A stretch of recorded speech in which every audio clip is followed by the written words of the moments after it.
All right. So, Assalamu alaikum and very good morning to everyone. So, this is the third week of our research journey. So, today, inshallah, we're going to discuss about the section which is a little bit, dry, technical, and boring for medical people because we're going to discuss about the statistics. Actually, statistics is something that we cannot escape. So if you are in research, if you want to publish either a clinical trial or your meta-analysis or your, the cross-sectional studies or gap surveys, so you definitely need to know about the statistics. That is why we cannot skip it. So one of the things that is really important is we should have the basic concept of the biostatistics. So if you read any book or any literature on the pure statistics, that would be too dry and difficult to understand. That's why I would recommend if you want to really understand something, so always look at the literature which is on the biostatistics. So if you see the plain statistic literature or the book or an article, so the example given are not from the medical field. That's why it will be more dry for you to understand. So always read any article which is from the biostatistics journal or from the biostatistics viewpoint.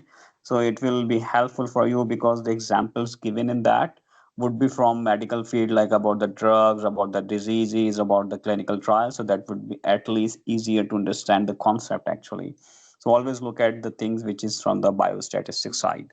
Otherwise it will be, I know it's difficult part, it's very dry, so that's why it's boring as well. So but as I said, like, we cannot skip this section if you are in publishing field, if you are if you are in research.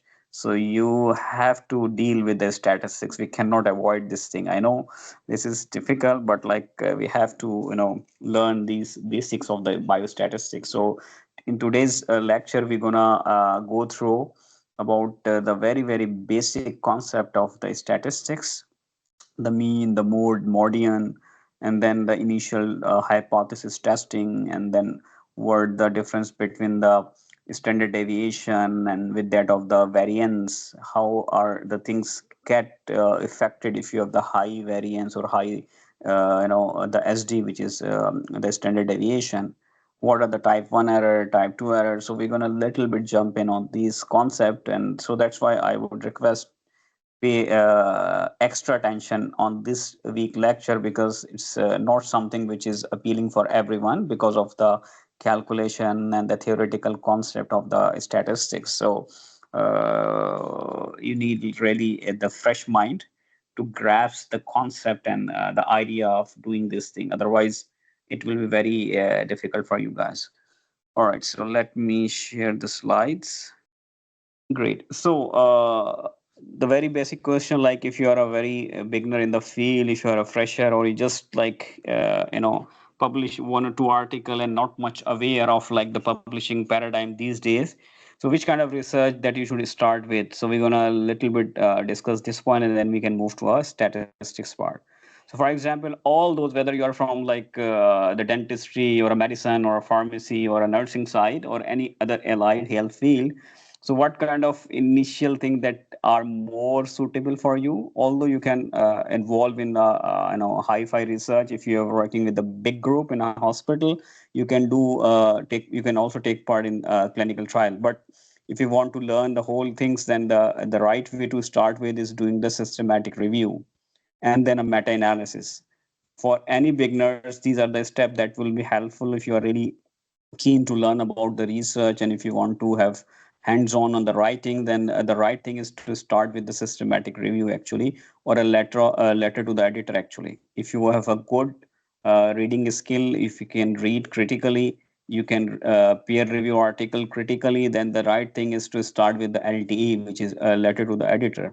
And then if you have the good searching skills, then you can move with systematic review or a narrative review. And then the parts of the meta-analysis comes if you have the hands-on with the statistical. Then instead of doing the systematic review, you can go with the meta-analysis, as it is more effective in terms of your CV, in terms of your promotions, in terms of getting placement. So if you have a meta-analysis on your CV, that will be more impactful as compared to systematic review. And then you can also involve in survey based study, which is a little bit more easier, doesn't involve a lot of things. It's easy to get the ethical approval if you are only doing the survey based questionnaire study. So you can involve in plain questionnaire cap studies. Cap means like knowledge, attitude, and perception. So if you have a couple of cap study, then you can also involve in the observational study involving the patient, but only the observational based study. If you remember the last week lecture, I have mentioned one of the limitation is getting the ethical approval on time. This is one of the hurdle, and that can become a stepping stone as well as the limiting stone. If because if you have to step forward, you must get the ethical approval, and the same step it become a limitation, because if you are not getting ethical approval on time, as I mentioned, like especially with the clinical trial, you might wait 6 months to even 10 months or even a year to get the ethical approval process done, because you have the back and forth communication with the ethical review team, who has raised a different objection on your proposal, on your study design, on your primary and secondary objective, on your termination study points, and the patient confidentiality, or a patient, especially if the study involving any kind of new testing drug, their side effects can be predictable, which can raise a lot of ethical questions by the committee. So you have to answer them all the time. So that's involve a lot of communication back and forth, and might take several months to get them satisfied, so that they can issue a ethical approval of conducting the clinical study. So this is something we always facing when we are involving any clinical related work, especially with the clinical trial or testing of a drug. So observational study is second thing that the fresher can do. Third is basically the experimental study. So if you are not planning to go in a clinical side, if you are going to have a good mind that you want to do something innovative, you want to develop a new treatment, if you want to develop a new drug, you want to exhale your career into the pharmaceutical research and development, to develop yourself as a is either a discovery scientist or a formulation scientist, then you need to have this thing as a wet lab scientist. Then you can start with the experimental based study.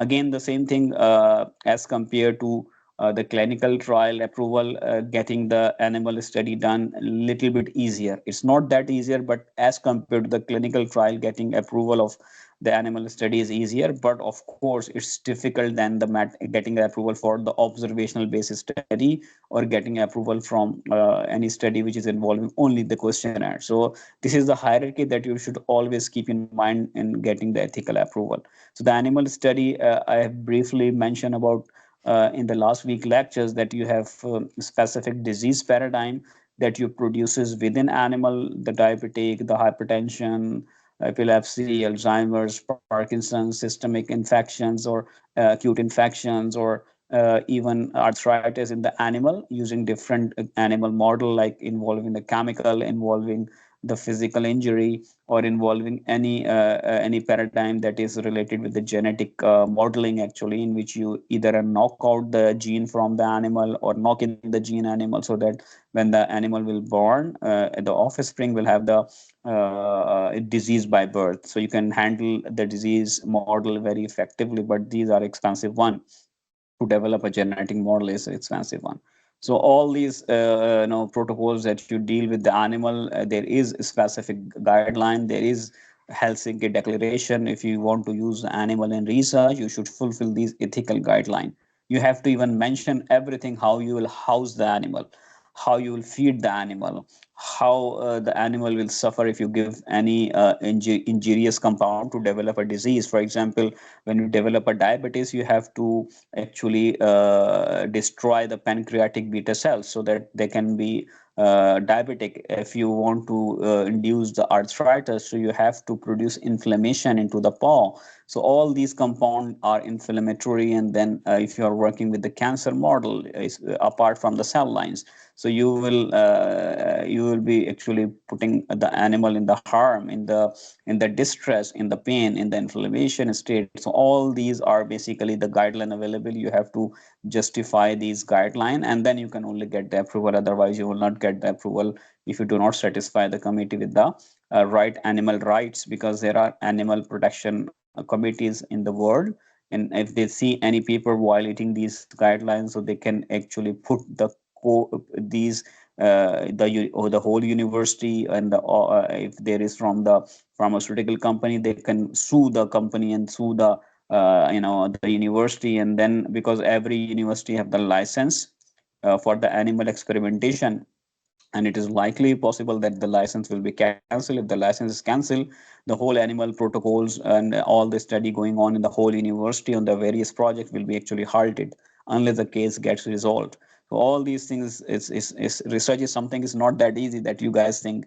It's not that simple. The drug that you are getting, it passed through a lot of tedious processes, tedious approvals, and then you are coming up with something as a single pill at your bedside. Is very longer process, involve a lot of not only the money, but also not only the time, but also these kind of things that the researcher and the research group has to face to get one drug in the market actually.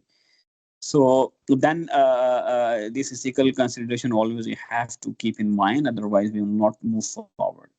Then for those who are like aiming something for as a very can say a very beginner level researcher, they have done some of the research either for 1 year or 2 years, at least they have some concept. So what they can do, they can actually move to a next step studies. That could be a clinical trial, that could be a advanced level animal experimental studies, that could be a the longitudinal study that can aim for those who are already having 1 or 2 years of experience. So this I'm telling because if somebody is passionate about research, so this will help them out like what they should aim in the beginning. Actually might be possible you are too much passionate, but you are without any depth of research, and you think for something very fancy. For example, if someone is want to work is said like NASA, so to get in NASA is not that easy, and you have a good dream, but you have to fulfill a lot of prerequisites for that. So unless you are not aware of that, then you will not get your task done. So this is something, if you are in research, if you want to excel in research, then you should know where to start with, which is feasible with your background, which is feasible with your expertise. So these are the things will which help you out. So if you have some research experience, then you can move with advanced level experimentation, advanced observational studies or longitudinal studies, or even an interventional study. But for that, you should know what should be the study design of that, what could be the sample size, what could be the population that you're going to pick for that. And then you can also plan something which is case control studies. You can also plan not only the simple review, but you can move to another type of review which is called the critical review. And if you are more experienced like 5 years and 10 years, then you go with the millennium review. This is something which is on invitation only. You cannot write, because there are a lot of journal. For example, if you see the trends journal which having impact 6, 7, 8 or 10, like for example trend in neuroscience, trend in immunology, trend in cancer research. So all these trend journals have the good impact, but you cannot publish. Why?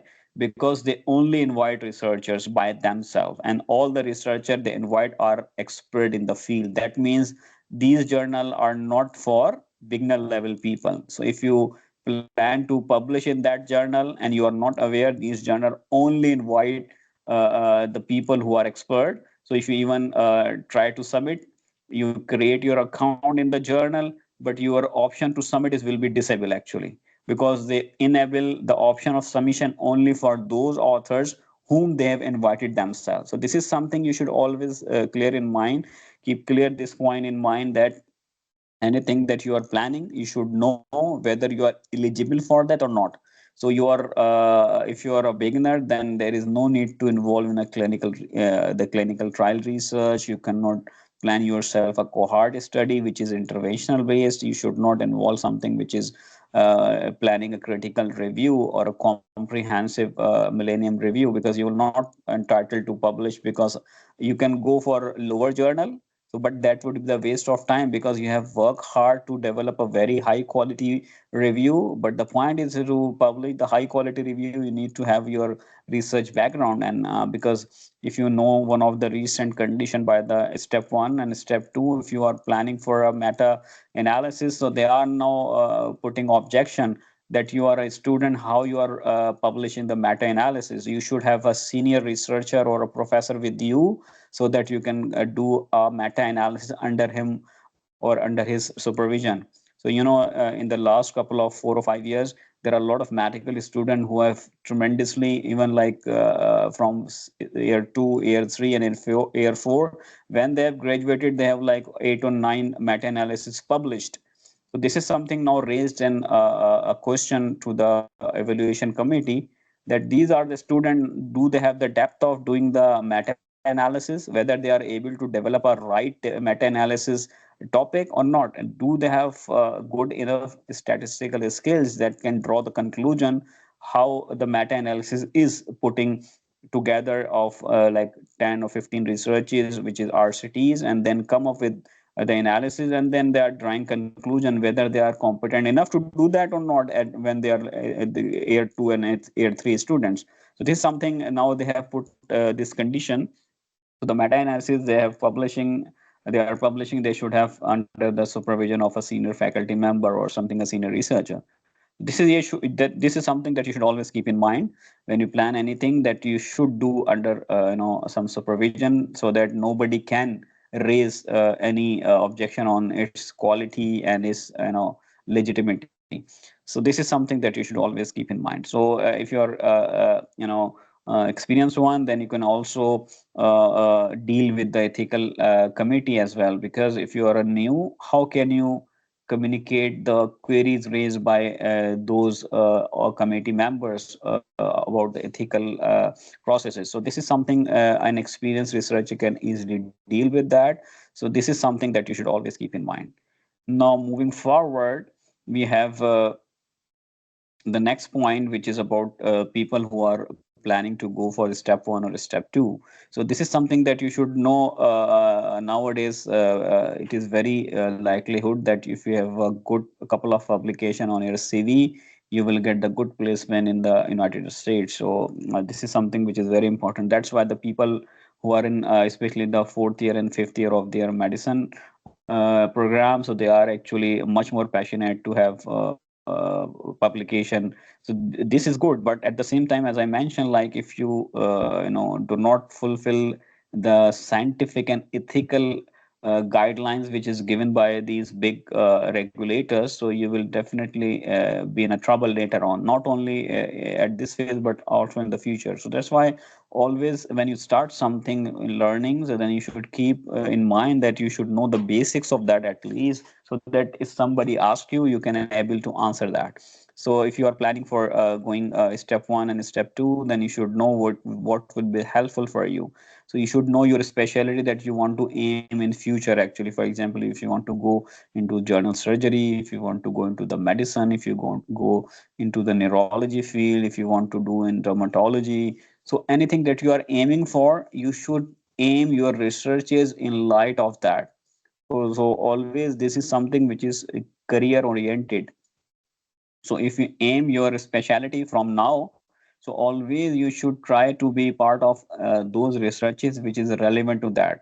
So if you aim that you want to go in nephrology, and you are working something which is for example not related with the nephrology, rather than it is related with the dermatology or related with any other specialty.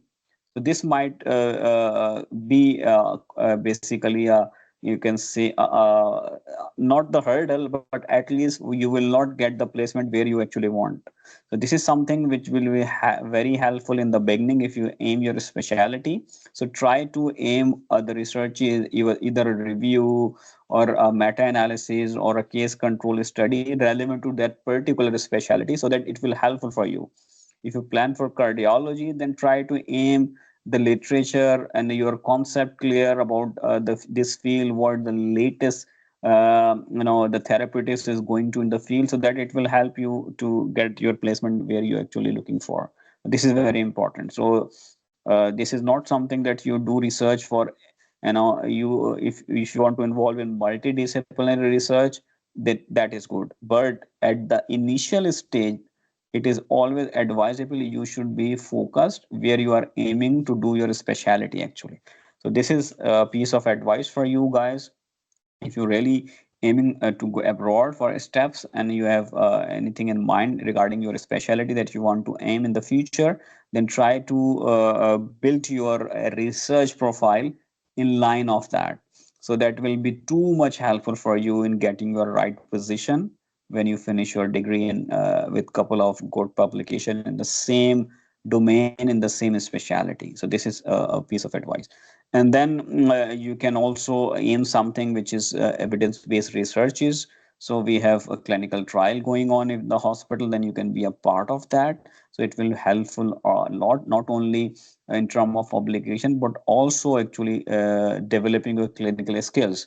So you are basically looking at the patient with the direct evidence-based approaches from the senior clinician, senior doctors. So that will help you also to build your clinical skills in a more effective way. So this is if you are lucky enough to get any entry into the clinical trial related projects, that will be definitely a blessing for anyone. If you have this opportunity within your premises, if any clinical trial is going on, and then you can be a part of that. It is something which is always the best priority for anyone. So this is we have to keep in mind. And then not only having these kind of researches, if you are aiming for MLA, then you have to have the good concept of that research methodology. So because RM, which is a pure subject actually, that is why in most of the curriculum RM is a part nowadays.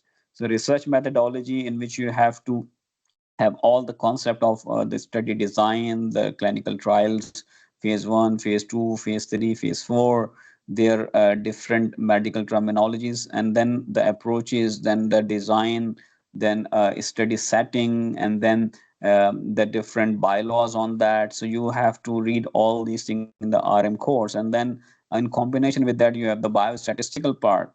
So these things that will be covering in the RM is also involving the biostatistics. For example, if you are working purely with the qualitative research, what kind of statistical tools that you need to use and to compute your analysis. If you are working with the quantitative research, what kind of different data set you are having, which kind of test you will apply, the parametric analysis test, non-parametric analysis test, how to compute the sample size of depending on the population, and then if there is some biasness is there, how can you handle the biasness, the publication bias, and then you have the interpretation of your results. So if you have the high p values, what does it mean? If you have the different z values above less than 1, then what does it means? How can you basically handle this statistical type 1 and type 2 errors, using which formulas? If there is need to adjust the data, how can you filter your data? What kind of filter you going to apply that? Or if you are using any corrections, for example, the Banfuroni correction, so which limit that you should use in your data sets. All these are the concept that at least you should not, if you're not in an advanced level, at least you should know the basic of that. So if somebody asks you in a viva or something, so at least you can mention like, okay, depending on this study design, I'm choosing, for example, a t-test or chi-square test or a linear regression, and I'm applying the one-way ANOVA, not the two-way ANOVA. So what are the reasons for that? And if you have a data set which is very diversified, involving different parameters, so how can you cross analyze in one group the different parameters, which kind of test will be applicable on that? If you want to apply the post hoc testing, so in this data set, which kind of post hoc test will be applicable? I know this is try part, but this is reality. We have to deal with that. You cannot move forward if you have an interest in research without having these the basics of the biostatistics, because the research means you have to statistically present your data, and in order to present your data, you have to deal with these kind of basic statistical tests and the interpretations. Otherwise you cannot, for example, imagine you are going in a conference and presenting your poster, which is original research, and somebody asks you, okay, this p-value is actually zero point 0.5, and then the ANOVA is showing like f values of, for example, 1.5. What is the correlation and what is the interpretation, what is the significance of the study then? So if you don't know like what these numbers means in terms of the significance, or in terms of showing the what the aims and objective of your study was, so is it correlative or non-correlating actually? So if you cannot tell the right answer if somebody asks these kind of basic question, looking at your data set and the p values or f values, so this is something you should at least read actually, so that you should be able to answer these kind of basic question if somebody asks you about these things. All right, now moving towards the statistics actually. So this was, you can say, setting a stage for that. So now if you want to do any research, you have the data with you. So before having the data with you, you have to have the right sample size. For example, you plan that how much patient of cancer are suffering from, let's suppose, A, B, and C side effects. So you should know the type of cancer. You should know if in your like observation that the patient are suffering from various side effects. So you want to identify how many patients are suffering from A side effect and B and C side effects, for example. So you will calculate how much patient do you need for that. So in order to do that, we call it a sample size calculation. And the sample size calculation is based on multiple factors actually. And these factors are involved, for example, the incidence of that particular disease, the population of that particular area, the region where you are living, is there any available data on that or not. So these are the things that you have to keep in mind, and what kind of confidence interval you want to keep. So what does confidence interval mean? Basically, when we talk about the confidence interval, it means basically you are sure enough. For example, in a population of 10 million people, so if you pick randomly, you are confident that you have a firm belief that 90%, 95% of the people will have this thing. So this is basically, we put in a formula the confidence interval. If you keep the confidence interval to a 90%, you will get the larger sample size. But the problem is that statistically it is significant but not highly significant. And if you keep your sample size to a 95%, this is considered a very good and effective significant level of confidence interval.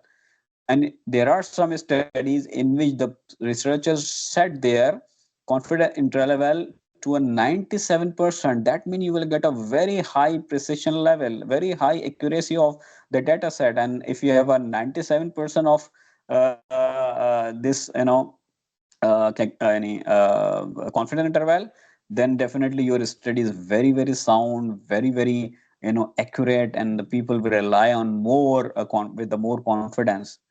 But in order to achieve the 97% CA, if you put the 97%, then you will have to add lot of population in your study. And sometimes it's not to get these kind of patient within an allocated time of your research period. So this is something, that's why a lot of people aim for the lower confidence interval, so that they can accommodate their study within time period. These are the thing we have to keep in mind in the beginning while designing the project. Because if you plan to work with, if you want to plan someone having this particular disease, and these kind of patient are very rare, and you get the frequency of the patient in a hospital like 5 or 6 patient in 1 month, and if your sample size is because of the 97%, if your sample size is, for example, 100, so you will imagine you will have to wait like 15 years to get the right number of patient. So So what you will do, you will reduce the confidence interval to a 90%. When you reduce the confidence interval to 90%, then you only need might be 40 patient. And the 40 patient you can get, for example, in a 1.5 year, or like in a 2 years time, which is the intended time that you have planned for. These are the things that is why you have to keep these things in the very beginning of your project. And when we do the sample size calculation, so always remember, so you should have the reliable parameter on that. So if your sample size, for example, sometime if your sample size is low, you have done your study, you have written paper, you have submitted paper, but the reviewer who is expert in the field might give an revision comment. The sample size is too low, you have to repeat your experimentation with the sample size having 95% confidence interval. Then definitely you will add new patient, you have to wait to recruit new patient and then reanalyze the data and then rewrite all the result section and definitely the discussion part. So this is something, if you do not compute your sample size accurately or up to the standard in the particular field, then you will face this kind of disappointment from the reviewer side.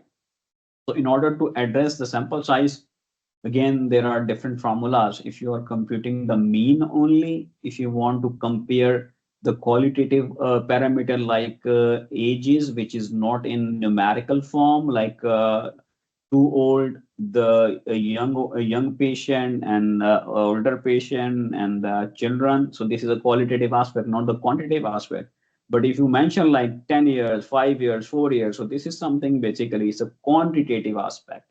And if you put again, depending on the data type, so if you put like 10 years, 11 years, so this is basically the non-continuous data. So there are two type of data. Based on that, we pick the right statistical test. For example, if you want to compute the real time effect, so we have to use the continuous variable data. So the continuous variable will be 10.1, 10.2, 10.3, 10.4. When we mention the age, it's like 10.1 means basically 10 years and 1 month. 10.2 means 10 years and 2 months. This is all basically you mention actually, or you mention the specific days like 102 days, 103 days. So this is a continuous variable now. So when you give the jump in between like 10 year, 11 years, so in between 10 and 11, there is a huge difference. There are 12 months in between. So there are 365 days in between. So this will be a non-continuous variable. So to compute the non-continuous variable, the formula is different. To compute the continuous variable, the formula is different. So these are the very minute peculiarities and the details, the macro details of the picking the right statistical calculation actually. So depending on the sample size, you have actually there are in the statistics we call them errors actually. There are two kind of errors. I can explain the concept. One is called the type 1 error and another is called basically the type 2 error. So when we talk about the type 1 errors, it means there is another term which is called the false positive. Mean something which is not present, something which is in term of the test and the analysis is coming positive, but it is not occurring there. For example, let's suppose someone has done their corona test and the corona test results saying the person has the corona, but in reality the person don't have the corona. So this is type 1 error. Means something that the result is showing yes, but it is in reality not present in the patient actually.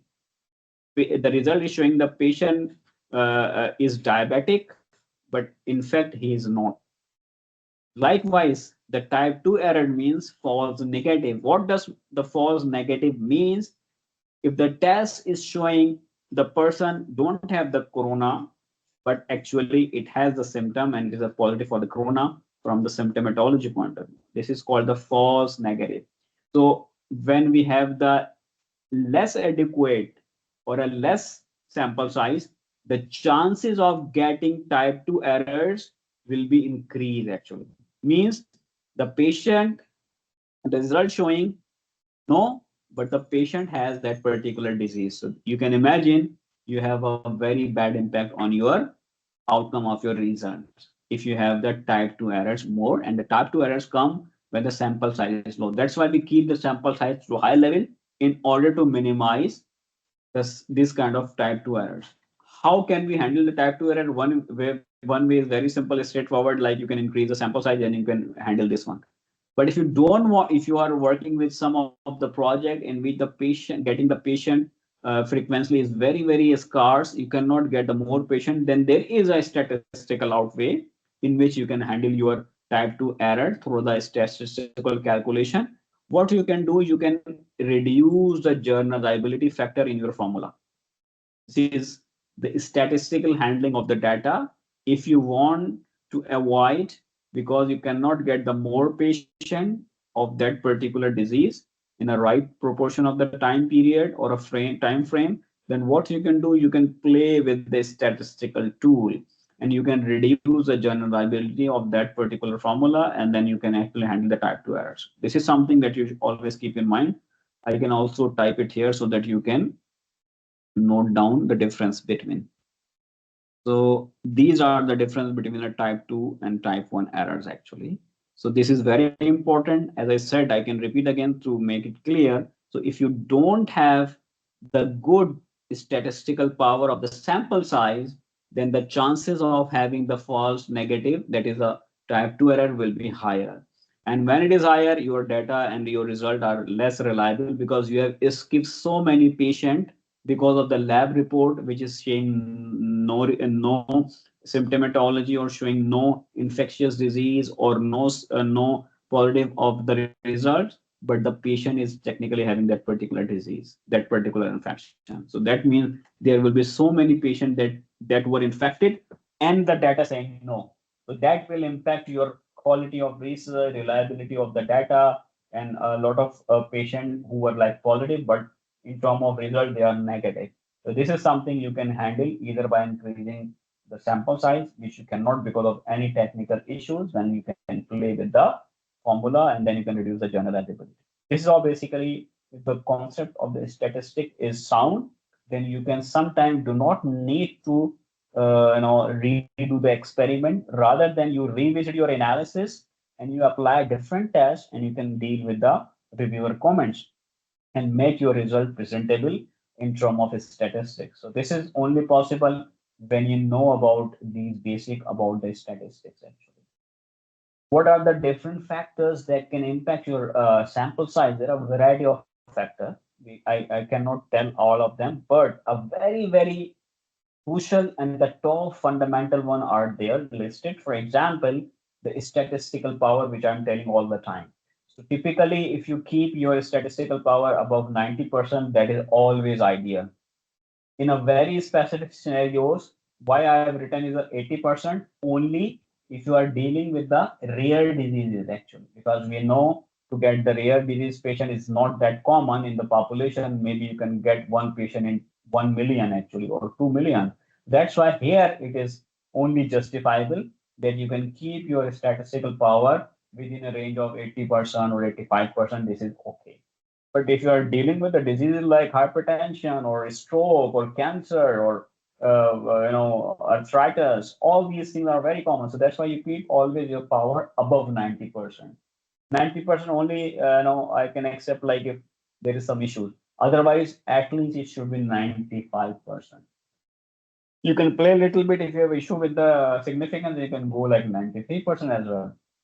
But having a 97%, this is an ideal actually. The desired range is above 90 if you're dealing with the normal diseases. If you're dealing with the rare, it can above 80%. But the ideal is like 95%. If you anyone has working with a project and they have a good sample size with the precision and accuracy of above 95%, then this is an ideal study and highly significant result if it is positive actually. And then second thing is basically, the effect size. There is a difference between a sample size and effect size and a population size. So, for example, when we talk about any impact of a particular disease with the reference to particular drug, whether its drug is working effectively or not. So we will see in how many patients that particular drug is giving their right intended effect. So we have a different formula to calculate this, and this is we calculate as the effect size actually. So we know if we have like 5 group or 4 group, so what could be the expected effect size we can actually compute in the beginning, and then at the end of the research we can compare actually. So if the effect size is among the group is huge, not a good study. So always these things comes in a start. So we have to keep the effect size to a optimal range. So that's why this is one of the another advantage to do a pilot study. So because in the pilot study, instead of doing on the 100 patient, we do it on the 10 patient and then compute all these parameters and then see the sample size is fitting with that. Results are coming within confidence interval range of 95%, 90% positively, and then the effect size also within all among the all groups is nearly close to each other. Then you can move with remaining 90 patients and then complete your project. If the data of the pilot project is showing a huge variation, then that means you have to play with your calculation of the sample size. You have to little bit redefine your study paradigm or study parameter so that you can comply at the end of the project with the effective and a good significant results. This is not recommended if you are especially working with certain specific diseases which is hard to get the patient with, or any drug which is not very cheap. So always do the pilot run actually, couple of patients, and then rerun this and then run the statistics and then see all the statistical parameter are within range or within parameter that you are intended, then move forward. Otherwise, if you complete the project and do the analysis and you come up with the strange results, then that will be a disappointment for you. This is the second thing, you have to get this effect size, not too much variable between the groups. And then the alpha values, always if you see any literature, so people set the alpha values on a range of 0.05. There are highly significant one. If you have a we calculate this one through the precision formula actually. So if you want to do the precision formula above 98%, so you might have your alpha values of 0.01. That means highly impactful, highly relevant, highly effective actually.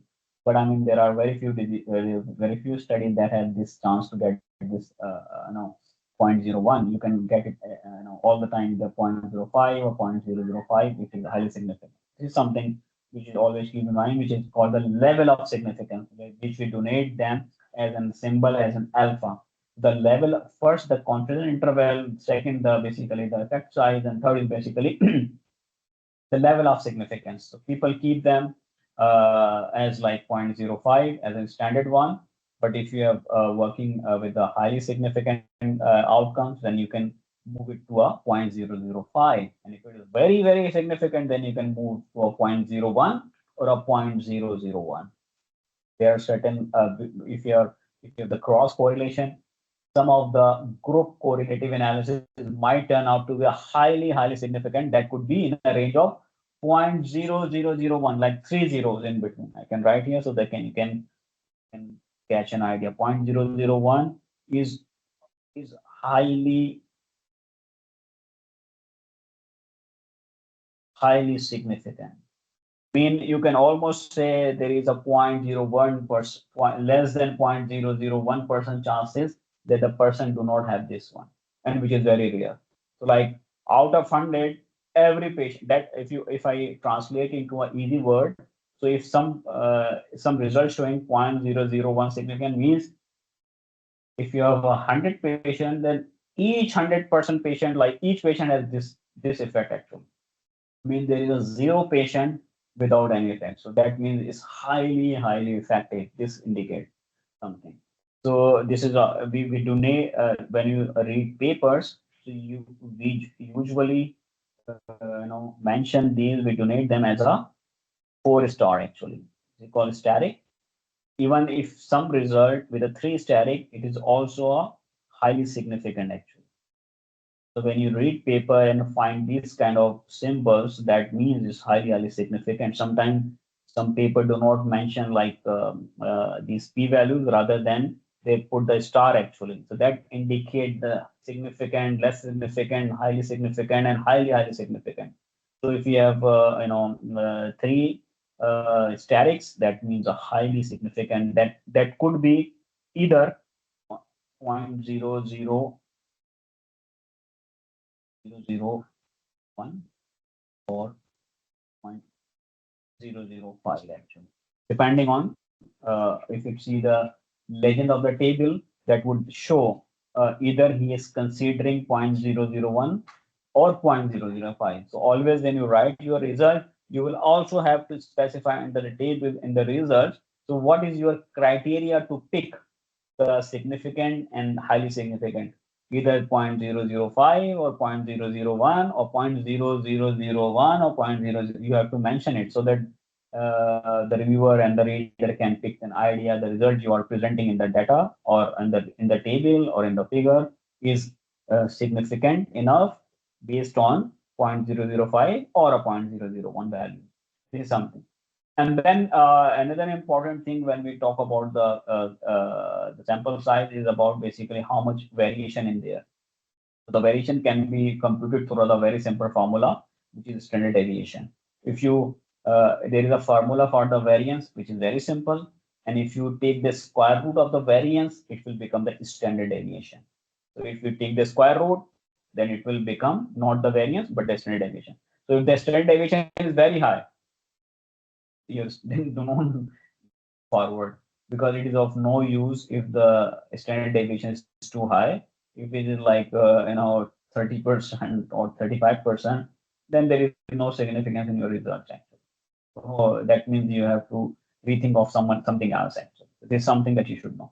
And then when depending on the type of your study aim as well as study objective and then the study design, you apply different tests. It could be t-test, it could be chi-square, this could be regression model like linear regression, or it could be basically non-linear regression. It could be ANOVA, like one-way ANOVA, two-way ANOVA. You can apply the Z test. Depending on the type of study and the type of analysis you are performing, you have to pick the right statistical test actually. It's something, and again, I'm mentioning it. These are the basic statistical paradigms. I'm not telling anything advanced level. This is a very, very basic and fundamental things that is needed into a research publication or a meta-analysis. So this is something which is very initial level statistics. Again, keep in mind initial level. So that's why you have to have the concept of these things, the t-test, the chi-square, and then the alpha values, which is a significant level. Then you should know the confidence interval power, like 90%, 95%, or 97%. These are the things you should know if your sample size is underpowered, then you have to deal with the type 1 and type 2 errors. These are the things that you should know. Otherwise, it's a difficult thing when you now come up with a little bit actual formulas on that. For example, I can also give you one link. So after telling this dry part, I can also give you a little bit release. So there are online websites which you can actually put a couple of things, and then you can get all the sam because it was not available previously. If you go like in 10 years time, so you have to compute them through these formulas which are written in here. Some of them are written here. But if you don't want to go in that, this is a shortcut just to make your life easier. So I can choose. So what you can do, you can set three parameters, and then basically you can get it done. Okay.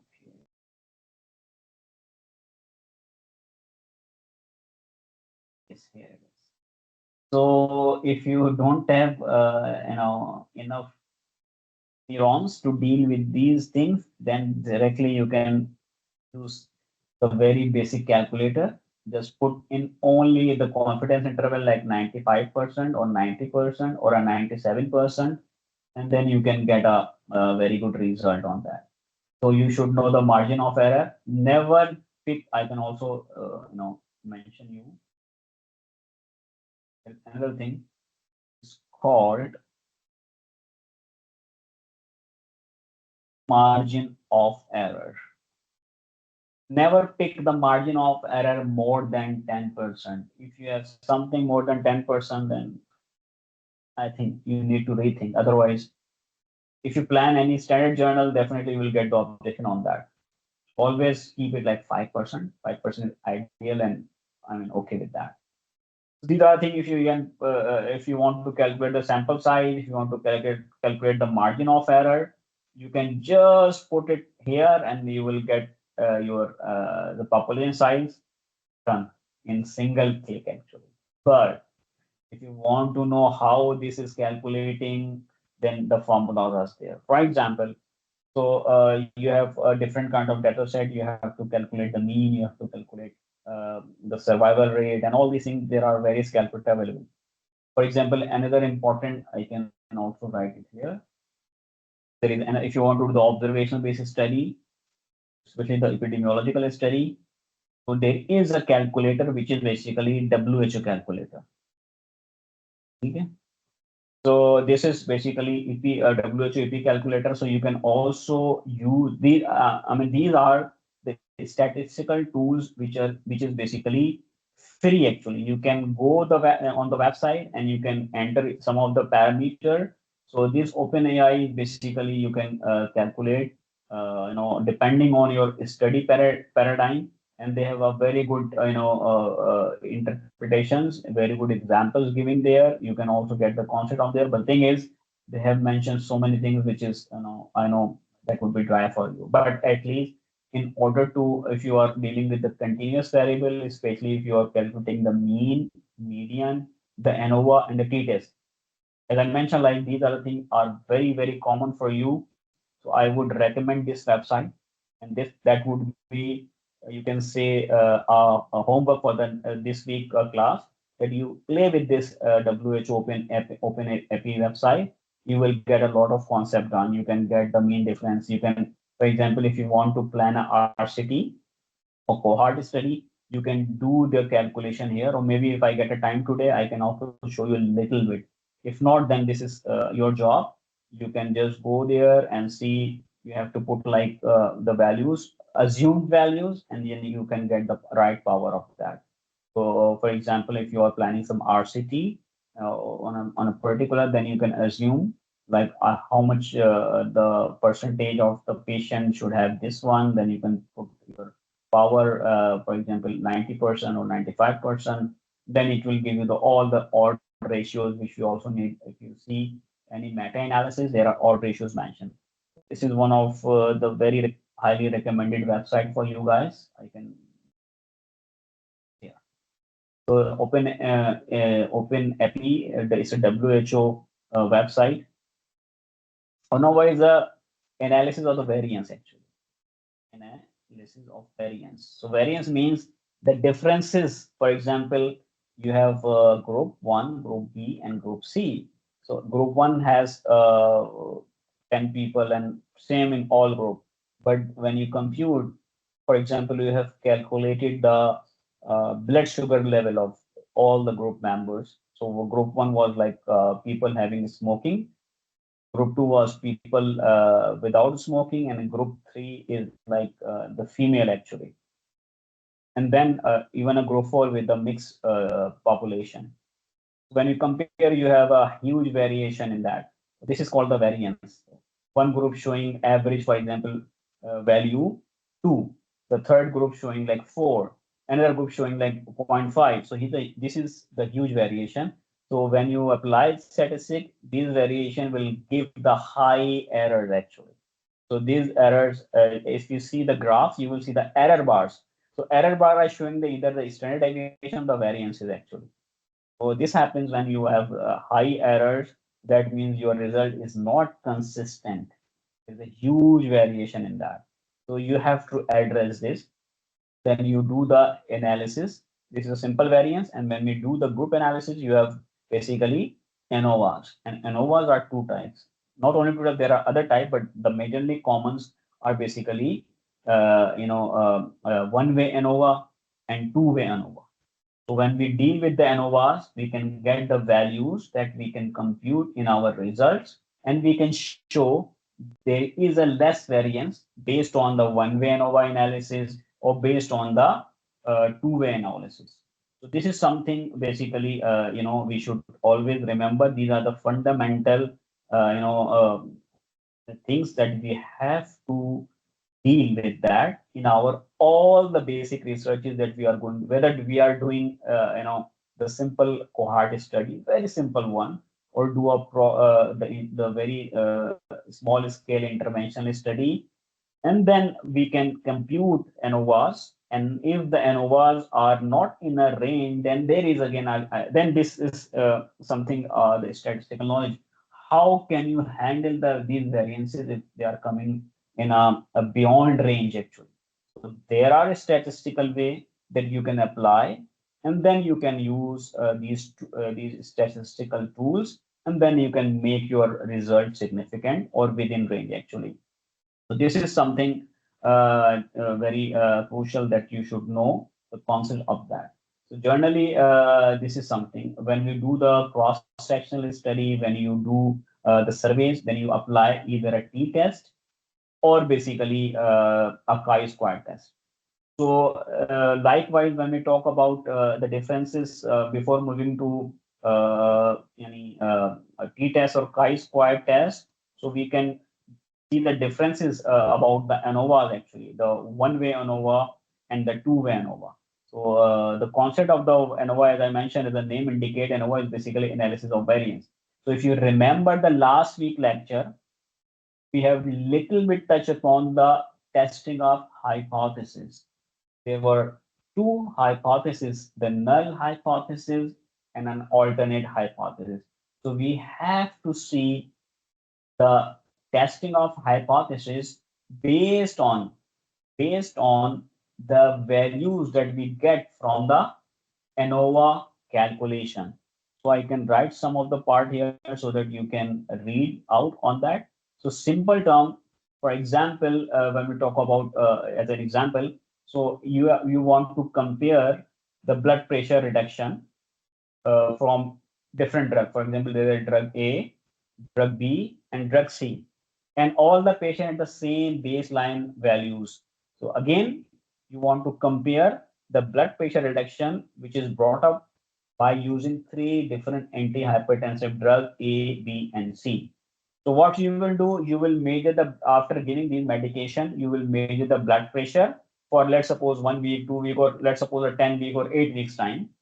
And when you apply the test on the drug ANOVA, for example, there is a formula of that. So when you apply the ANOVA on the drug A, drug B, and drug C, whatever the statistical values come, then you see whether your drug A was effective or drug B was effective or drug C was effective. So before planning this, you develop a hypothesis. For example, your hypothesis was that there will be no differences in result of all three drugs. So that was your hypothesis. Because you said there will be no difference, so we call them as a null hypothesis. And when you compute your ANOVA result, you apply the statistics, you calculate the ANOVA, and what happens, the result of all the different groups were not equal. That means your null hypothesis was not correct. So what you can do, you can apply some test, which is called post hoc test.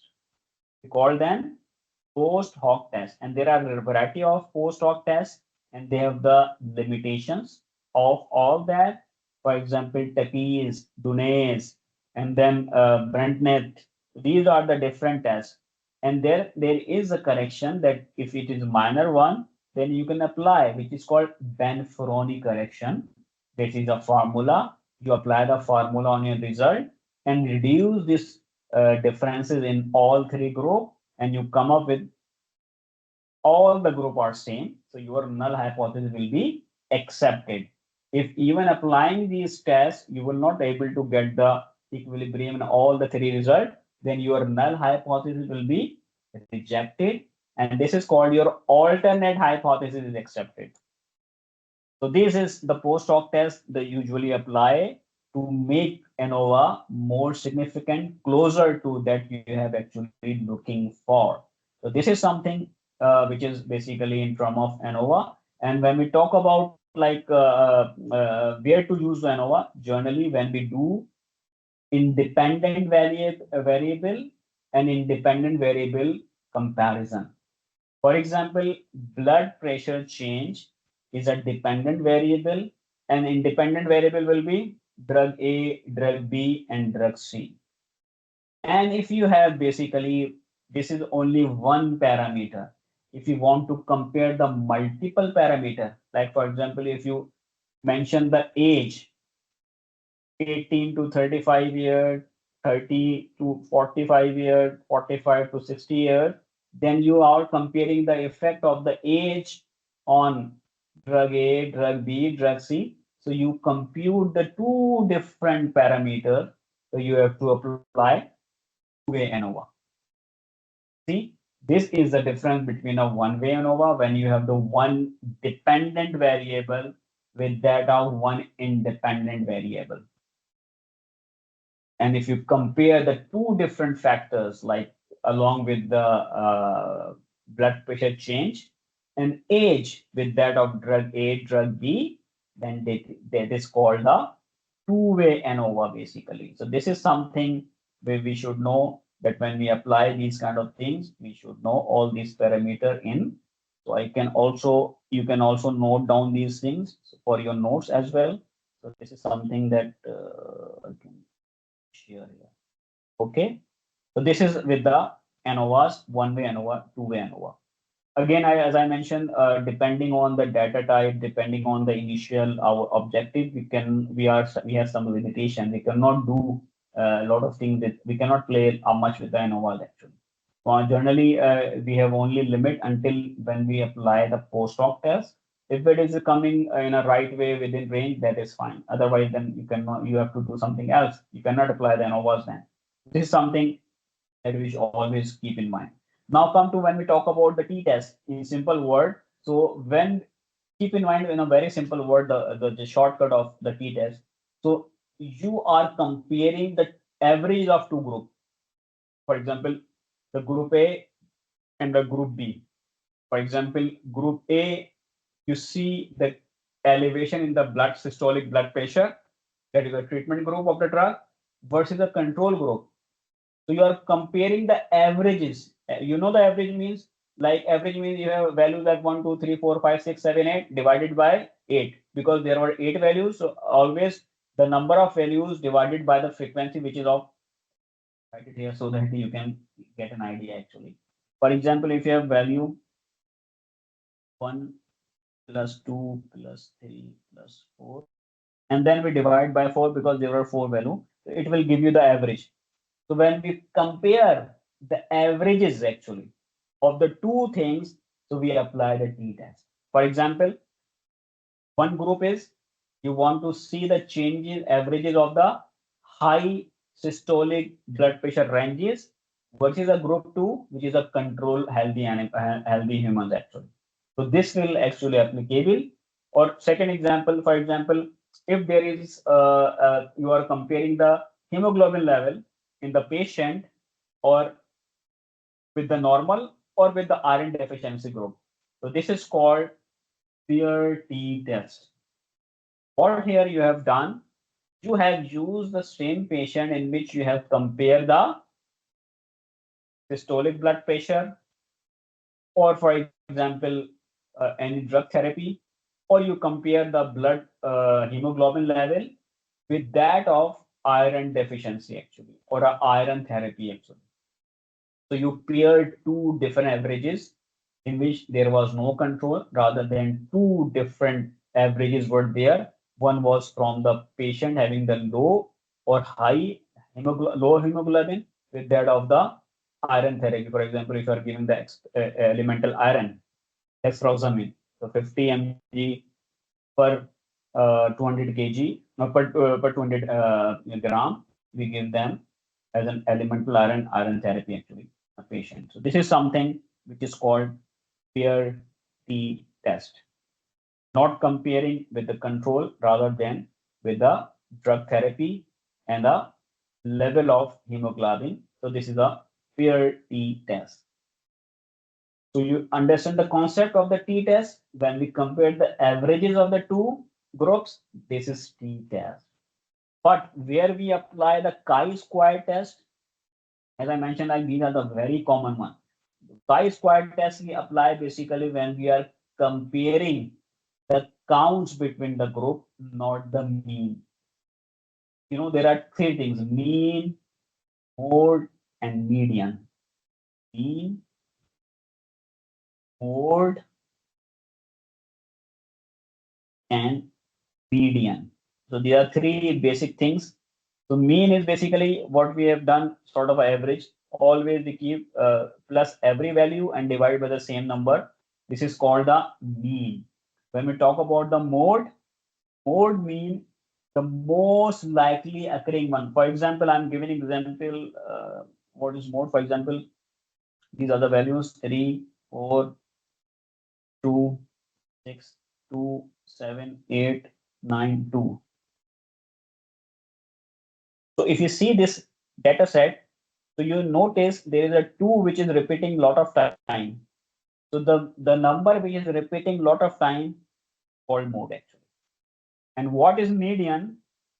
So median is basically the middle range actually. For example, if we have, let's suppose 3, 4, 5, 3, 4, 5,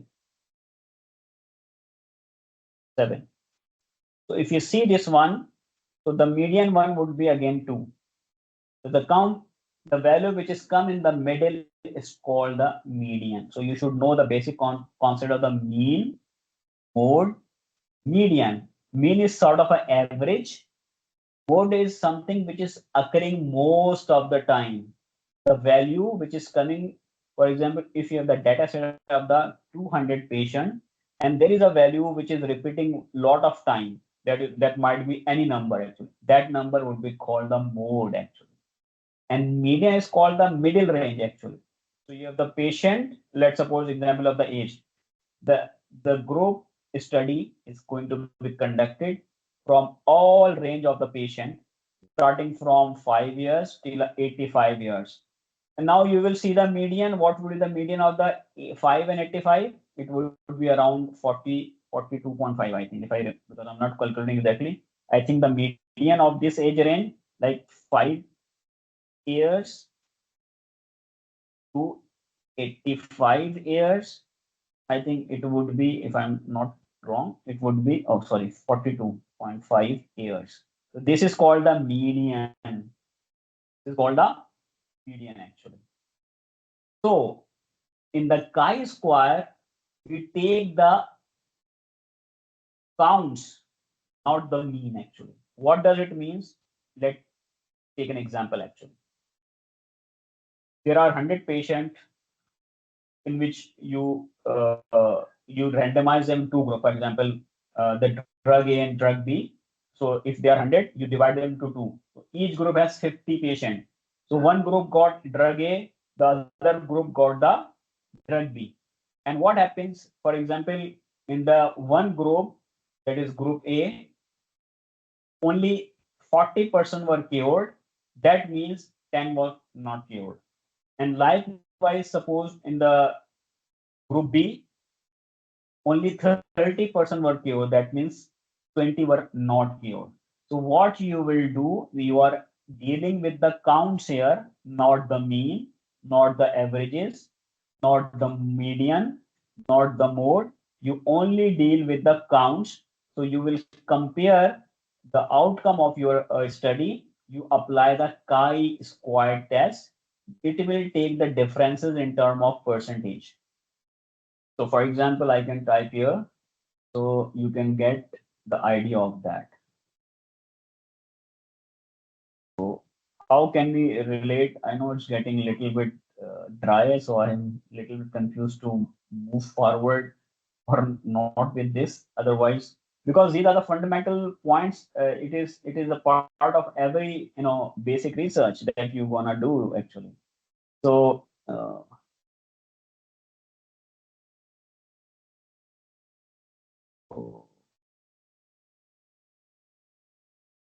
so So you can take out from there in a simple word when we talk about the chi-square. So it will take the counts, not the mean, not averages, not the mode, rather than the count. And count is basically, for example, in one group, 40 patient were cured, in other group 30 were cured. If you take the percentage, that would be 80% and 60%. This is so the chi-square. You apply and you will get basically. So how can we correlate all these together? For example, t-test compares a mean actually. ANOVA compares more than three means actually. And chi-square compares basically the percentages, not the means. The percentage could be based on the proportion of the frequency. This is a shortcut message for you guys. So if you want to recall all these things, so you can imagine like t-test compares the mean, which is 2. And we add a same group with that therapy, then it will the peer t-test. And when you want to compare the two more than two means, it will be basically ANOVA. And when we apply the another factor within ANOVA, then it will be two-way ANOVA. And when we compare the only the counts, that could be proportion of frequencies in percentages, that would be the chi-square. So imagine if you are planning to do the CAT study, like knowledge and perception of biosimilar drug among the Palestinian of the physician. So the first part of the questionnaire would be the demographics, the age, the medical graduate, year one, year two, whatever, or a resident one or two and three, and then male and female. So all these are the demographics. You will apply the chi-square because you will get the 80% were male respondent, 20% were female respondent. The age were like this and this percent. So you will have to apply the chi-square in order to get this kind of things. And when we compare the knowledge of the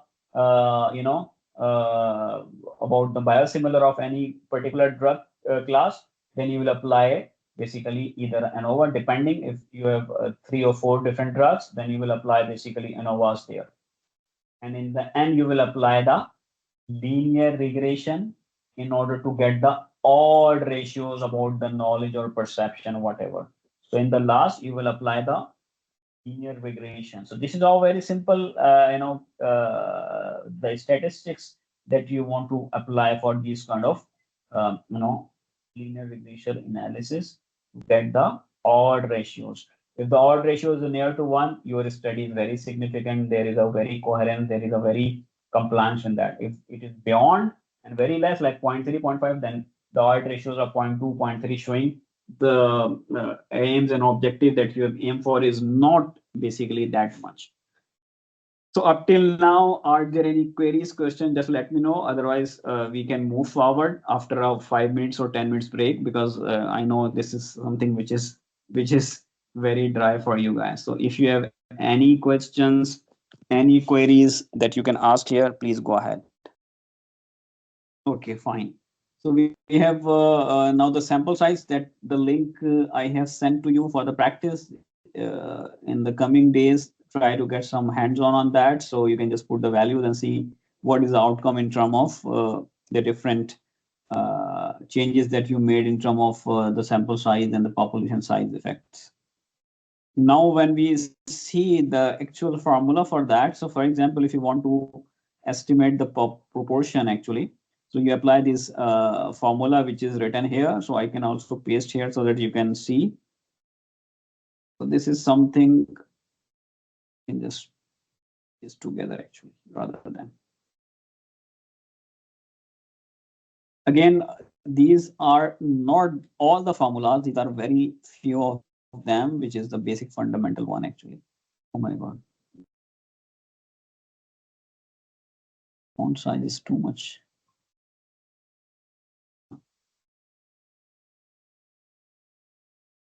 So this is the basic formulas.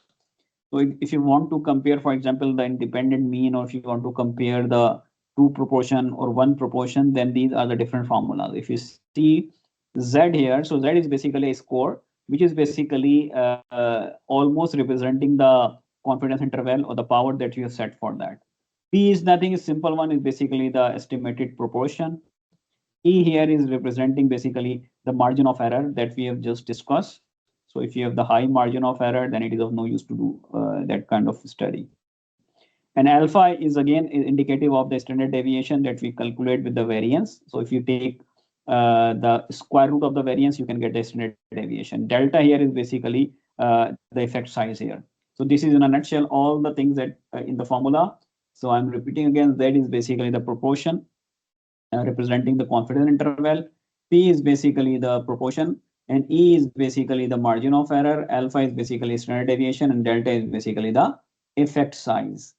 So you apply what the values that you set here, and then you compute it, and you will get your desired proportions, or basically the means actually, using these kind of formulas. Again, I repeat, this is only for giving an example.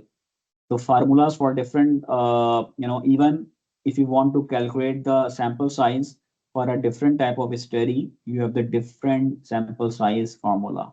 Depending on the type of a study, depending on the aim of a study, depending on the dependent, independent, and multiple or single or continuous or discrete, you have the different formulas for that. So imagine this is not one in go that a code that will fit everyone. No, it is depending on the type of a study that you calculate your sample size, depending on your the study population, the aim of a study, and the objective of a study, and then type of variables that you have chosen for that. So generally, when do we need to have the sample size calculation? Very simple. Whenever you performing any data collection, that is basically need to have an expected outcome. That outcome could be basically in terms of developing a new therapeutics, finding about the population who is suffering from particular diseases, or you want to perform some new therapeutic activity of a particular drug. You want to see the outcome of the drug. You want to check the effect of any drug in different population. You always have to apply the sample size calculation. This is very important whenever you want to see anything that can actually be computed. Without these kind of things, your study is invalid. No standard journal will entertain your study if it is lacking the right sample size calculation. If you perform any study randomly without applying the sample size, then as I mentioned, like your study will consider as invalid study. So that is one of the important key factor to perform these kind of study on either on a patient, on a population, whether epidemiological study or whether it's a therapeutic based study, testing of a drug. You definitely need to apply the sample size. Otherwise, you will not get your study being published. You will study is not recognizable. Nobody will endorse your study because it's lacking the right sample size ratios there. It is also important to also consider the multiple factors. For example, the attrition rate. For example, the recruitment methodology, recruitment proportion, and the resource. For example, if you plan something and you want to work on the lung transplant patient, and in your hospital there is no lung transplant surgery, so that means you cannot continue your study. So that's why the available resource is very important. So when you plan any research project, you should know about the available resources. So if you don't know the resources and you plan something, that means you will not able to complete it. So this is very important. And when we talk about, for example, the attrition rate, what does it mean in a simple word? Basically, again, attrition rate and feasibility both are about the participant, because when we plan any study, so it require participants. If we don't have the participant, then we cannot continue our study. So usually attrition rate is again a very simple formula. So in which we can see how many participants that were enrolled what drop out from the study, and you take the ratio actually, take the percentage actually. For example, take a very simple example. So you enroll 100 patient in a trial, and 85% were completed the trial, and 50 or 15 participant will drop out from the trial. So the attrition rate will be 15%. That is like the number of patients who drop out. You can simply divide them with the total enrolled number, and then take the percentage, you will get it the right attrition rate. Why it is important? Because if there is a high attrition rate, then definitely you need to reduce your sample size, because there are a lot of people that can likely to either in the beginning, either in the middle, they can actually withdraw from the study, or even from the beginning nobody can able to take any interest in the participation. So if you keep your sample size same with the high attrition rate, then you will not able to get the required computation. So in this scenario, when there is a high attrition rate, what you have to do, you have to lower the power, you have to reduce the sample size in order to finish your study. So for that, there is another approach which is called the attrition bias. So you apply the attrition bias. I'm pretty, a little bit confused whether you guys are picking these thing or not. Actually, I know these are the things that you might have heard for the first time, but these are the thing which is actually the fundamental one, and you should know in your study design how many person are expected to, remove in the study in the beginning, in the middle, or at the end of the project. You also compute the attrition rate. So these are things. That's why I always mention you do the pilot study. The pilot study will another indicator. You can easily get the attrition rate as well. You enroll like out of 100, you only enroll like 15 patient, and you see out of 15 only 10 responded, and five. So that means basically you have the high attrition rate of like more than 35%. Definitely you have to look at your sample size again. You will not able to gather the data from the 100 patient within the allocated time. This is all basically you have to always look at these kind of things when you are planning any kind of clinical, especially the clinical trial, because other study like observational study and the retrospective, okay, with the retrospective analysis, this is not the case, because you already have the data with you. So there is no attrition rate applicable on the retrospective study. So this might be a question in the Viva and the exam, for example. So what could be the expected attrition rate in the retrospective study? No, nil. You have the attrition in the observation study. You might have the attrition rate in the prospective study. You will have the attrition rate in the clinical trial, but you will not have the attrition rate on applicable for the retrospective study, because the data is already there present in the repository or in the hospital actually. So there is no issue of the dropping of the patient actually.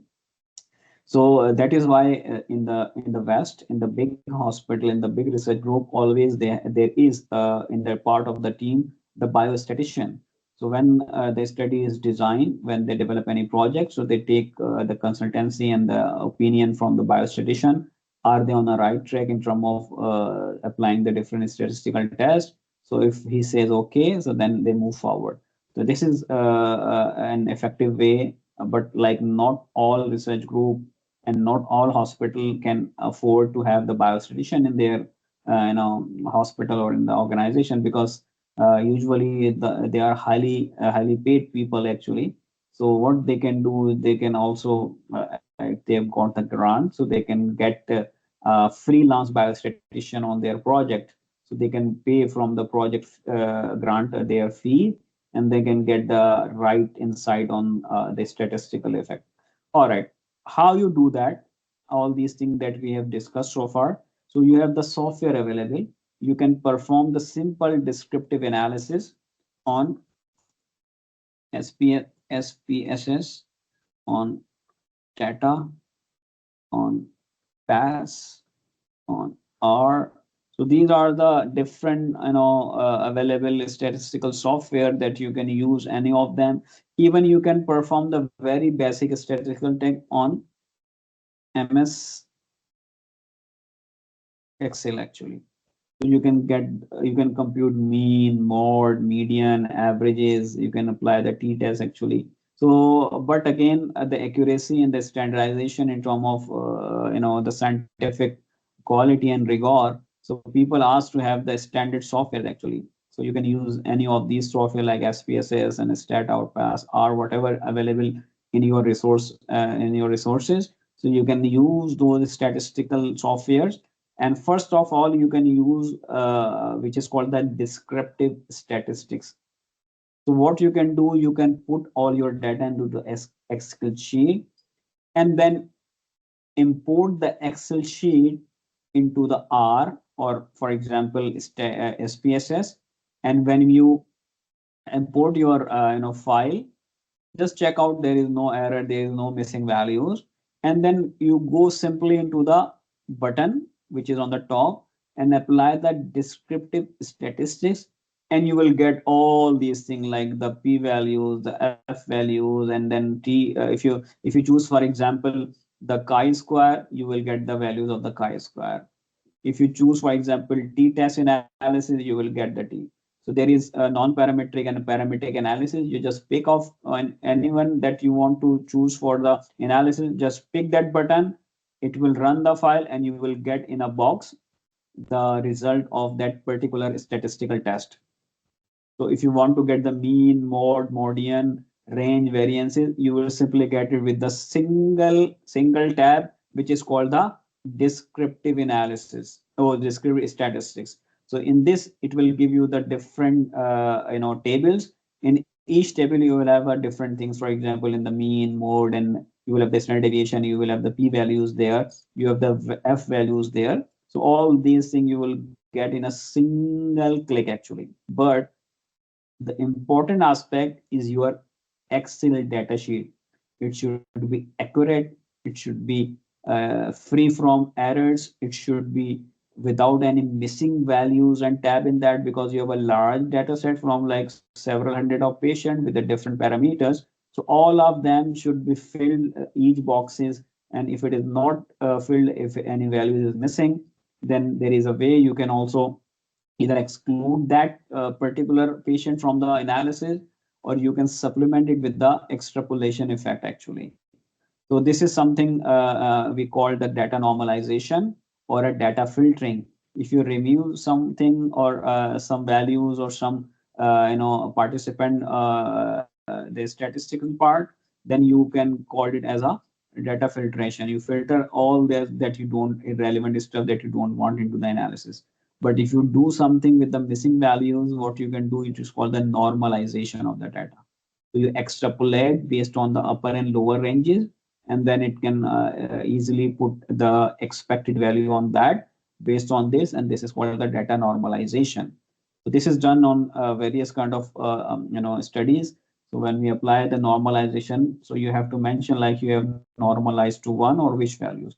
So you have another factor which is called data normalization actually. So this is something you should know when you are dealing with, especially when we are dealing with the continuous data in which the values are in decimal. So the decimal values basically, you have, if any values is missing or out of range, very much out of range. So then you apply this normalization strategy. There are again the command are there. If you're working simply with R or the Python, it can do it automatically, but there are other values that you can put in between as an average actually. So this is depend again, for example, if you are working with the ICD code, or you are working with, for example, any numerical value or the Z score, so you can actually face this kind of thing. So we can apply the normalization study, which is simply adjusting the data to a particular standardized range actually. So you can actually, it is not the actual figure, rather than you have get the very close value, simple, in a simple word. So this is something which you can apply when you are dealing with the codes or units or a categories actually on a numerical scale. For example, if you have done some pain testing of the patient actually on a scale of from 0 to 1. So this pain testing basically will applicable on that actually. So you can, if you want to apply, for example, ICD code, ICD-10 codes. So you have missing code in some of the entry. So you can extrapolate them based on the available all the ranges before and after that, and you will get the assumed value in that, assumed value of that particular thing. So this is something in which, for example, if the lab test from the patient of the blood glucose level, and some of them is basically not available there. So you can either delete that values directly from the data sheet. that will call basically a data filtering. But if you don't want that patient entry, you simply want to have the value which is assumed one, so you do the normalization actually. So this is something you should always clear in mind when you deal with the data. Data is not something very straightforward thing. You have to play with the data, make it presentable. You have to filter it so that this is called the data cleaning, and then comes a part of the statistical analysis. So if you apply the statistic on the raw data, you will get the bad result or a inaccurate result or unreliable result. So this is important things to clean the data, apply the filters or apply the normalization of the missing values so that you can get the right data set available for the analysis. So understand? So keep the concept of the normalization clear with you. So this is something which is also very common sometime when you do researches, whether a clinical research or a experimental based research. Usually this is more common when we performing the regulatory checks or when we performing the experimental data design on a larger set of population actually. So this is basically art to deal with kind of issues. Now, type of data, you have heard some terminology which I'm keep saying like numerical or non-numerical or categorical or, for example, continuous and non-continuous. So we divide the data into a two major concept, which is categorical data and a numerical data, basically. So when we talk about the categorical data, so again, it is divided into two forms. One is called the nominal data and ordinal data. Nominal and ordinal. What is the difference between the two? If there is a specific sequence and order or hierarchy, this is called the ordinal data. If there is no order present, we call and we categorize such kind of data as nominal data. Why this is important? As I mentioned, when we are applying the various statistical tests or a correction or a post hoc test, so we should know what is the type of data. So depending on the type of data, we choose the test. When we choose the test, for example, chi-square, t-test, z-test, or different kind of corrections, so we know our type of data. So categorical data means the one which is in sequence and order and hierarchy is basically ordinal data, which is not in sequence and order or hierarchy. It is called the nominal data. Second type of data is very easy, as you know, is called the numerical data. Again, this numerical data could be in two forms, which we already explained this week and last week in some of the examples. So we have the continuous data and a non-continuous data, which is called discrete data. So non-continuous means discrete variable or discrete data set. So continuous, as the name itself indicate, which has a value within range without any gaps. 10.1, 10.2, 10.3, 10.4 milligram, microgram, kilogram. All these are basically, which is in continuous form without any gaps, interruptions, without any breaks. This is called the continuous numerical data. When we talk about the discrete data, it means basically, for example, it could be also in a numerical form like 1, 2, 3, 4, 5, 10, 100,000, 10,000. But there is a sequence in between which is not found as in continuous data. So we can say there were 10 pills in one group, there were 12 pills in other group. It is number, so that's why it's called numerical data, but it is not in sequence. It is not in, it is with the gaps actually or a breaks. So after 10 we have 12 or after 10 we have 11. So in between 10 and 11 we have a lot of values, numerical values. So such kind of data is called basically discrete data.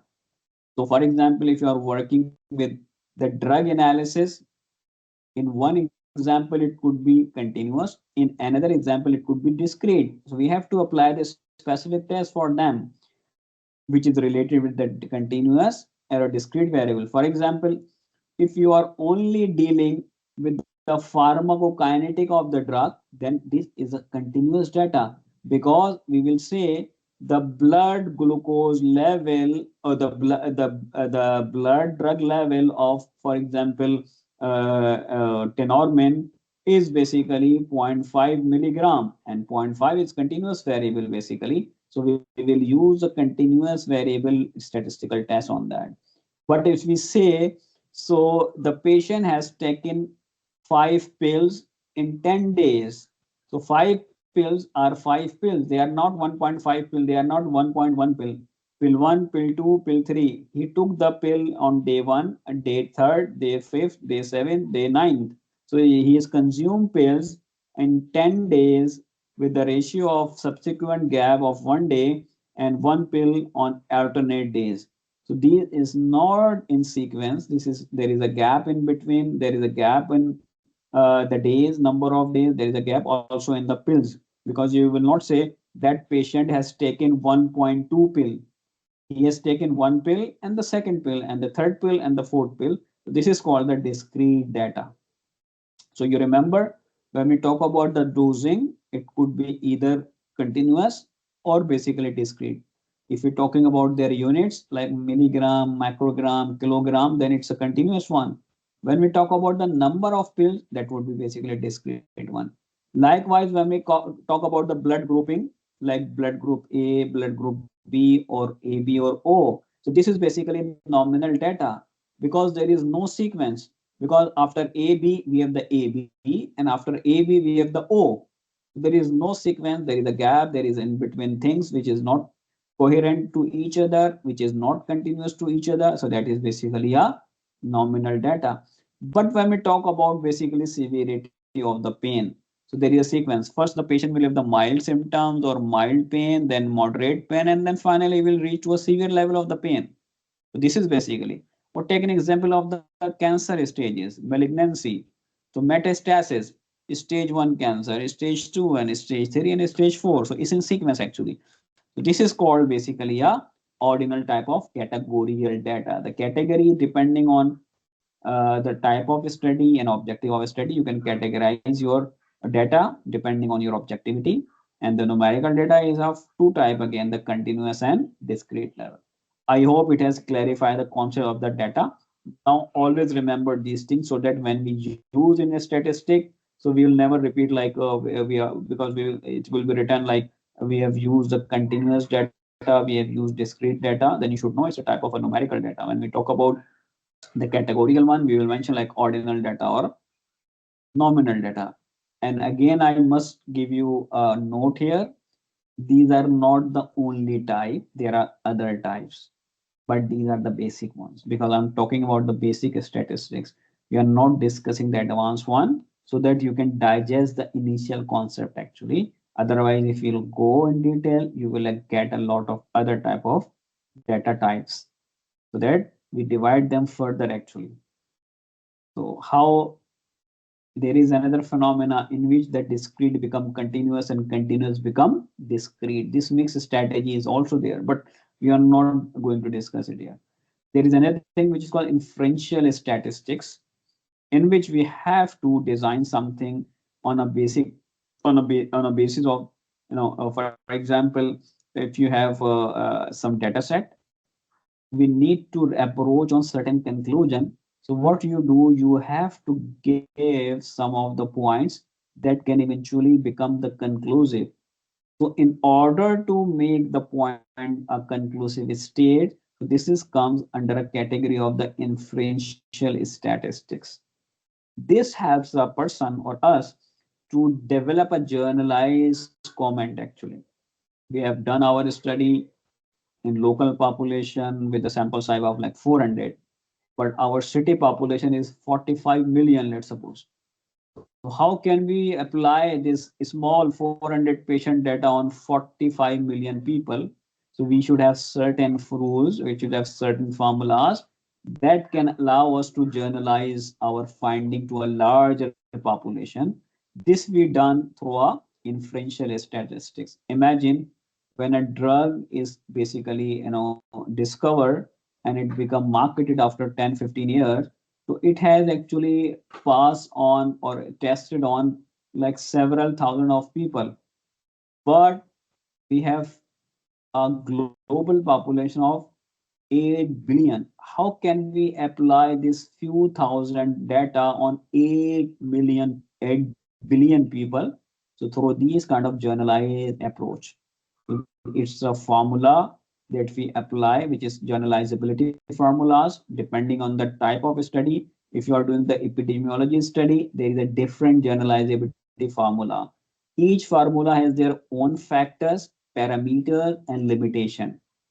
So just for your concept, I'm telling you, there is not one single universal formula. Depending on the type of study, depending on the type of project, you have the different generalizable formula, which has the different factors. Some are common factors, some are different factors. There are parameters and there are limitations. You apply them and then you compute the generalizability on the one of the very classical example that can be given here is about the GBDs. GBD. So nowadays, if you can see Lancet and JAMA and Nature papers, so they are actually, it's a project which has been initiated by the Washington University from the institute which is called IHME. So they are actually working on the health metrics basically.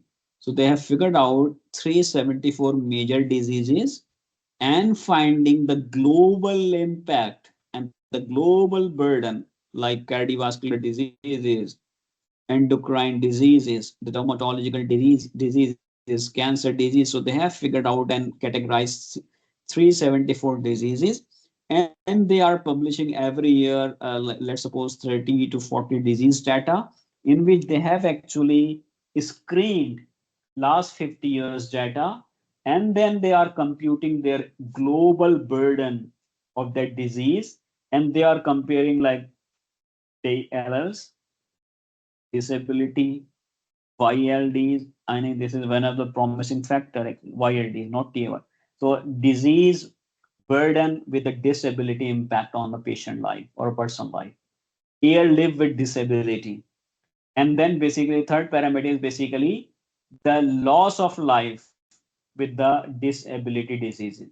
So they are actually last 30, 40, 50 years data they analyze and they say the impact of that particular disease on disability and the quality of life and basically the mortality is this. And they are forecasting for in 2050 what the burden will be eventually impacted. So this all being done through a rigorous formulas actually.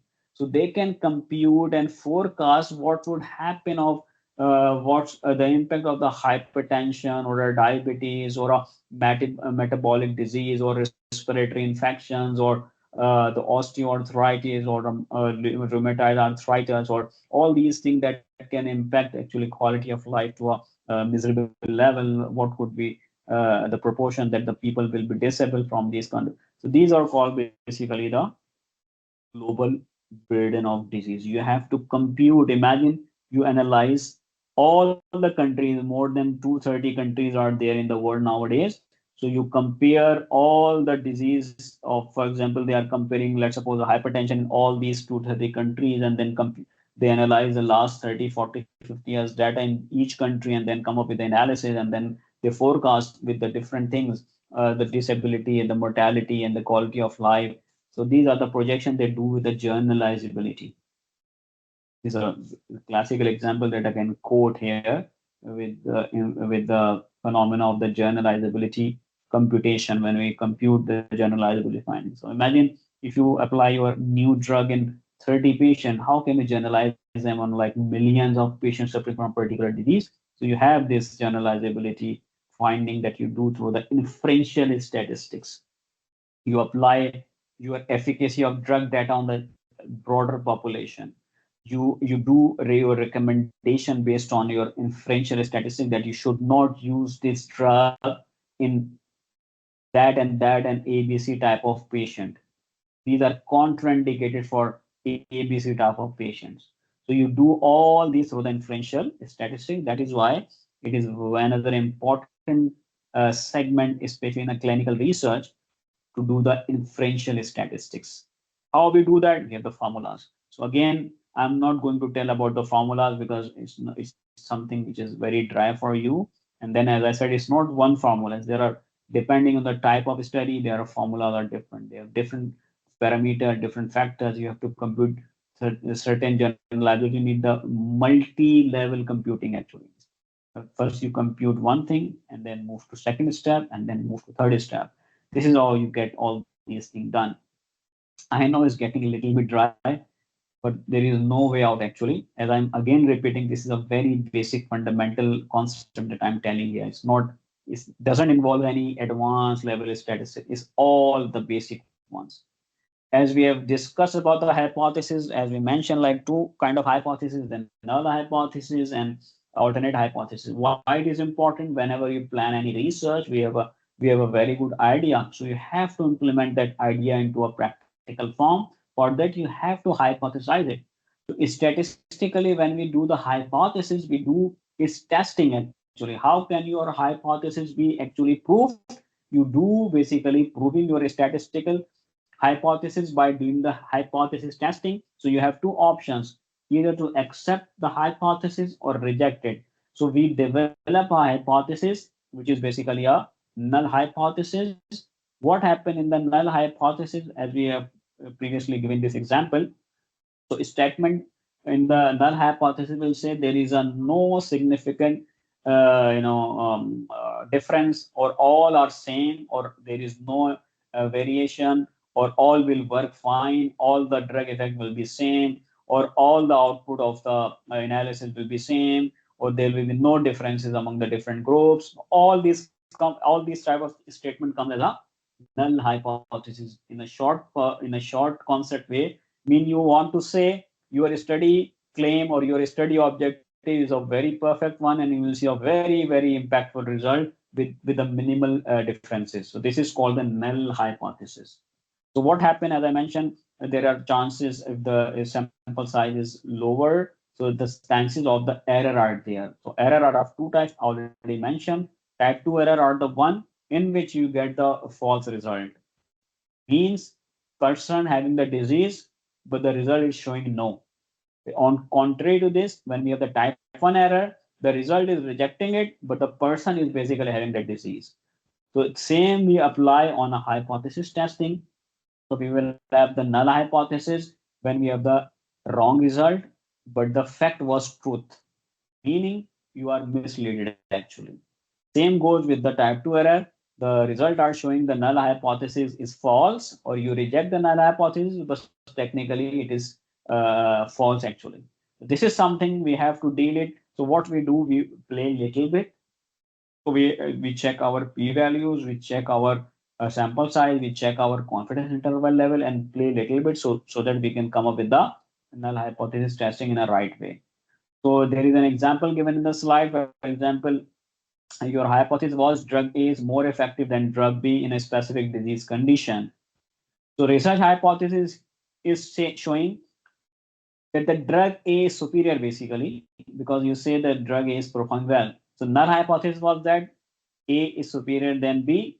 The research question is the same basically. You will have the more prominent outcome, more superior result on a drug A group.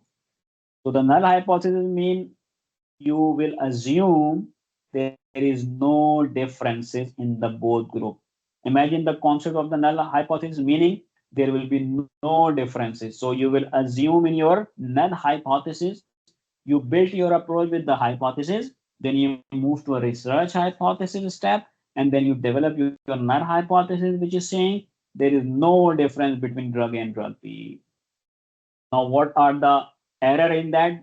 If you talk about the type 1 error, so you will conclude, you might conclude incorrectly that drug A is more effective because you assume that drug A is effective, which is not.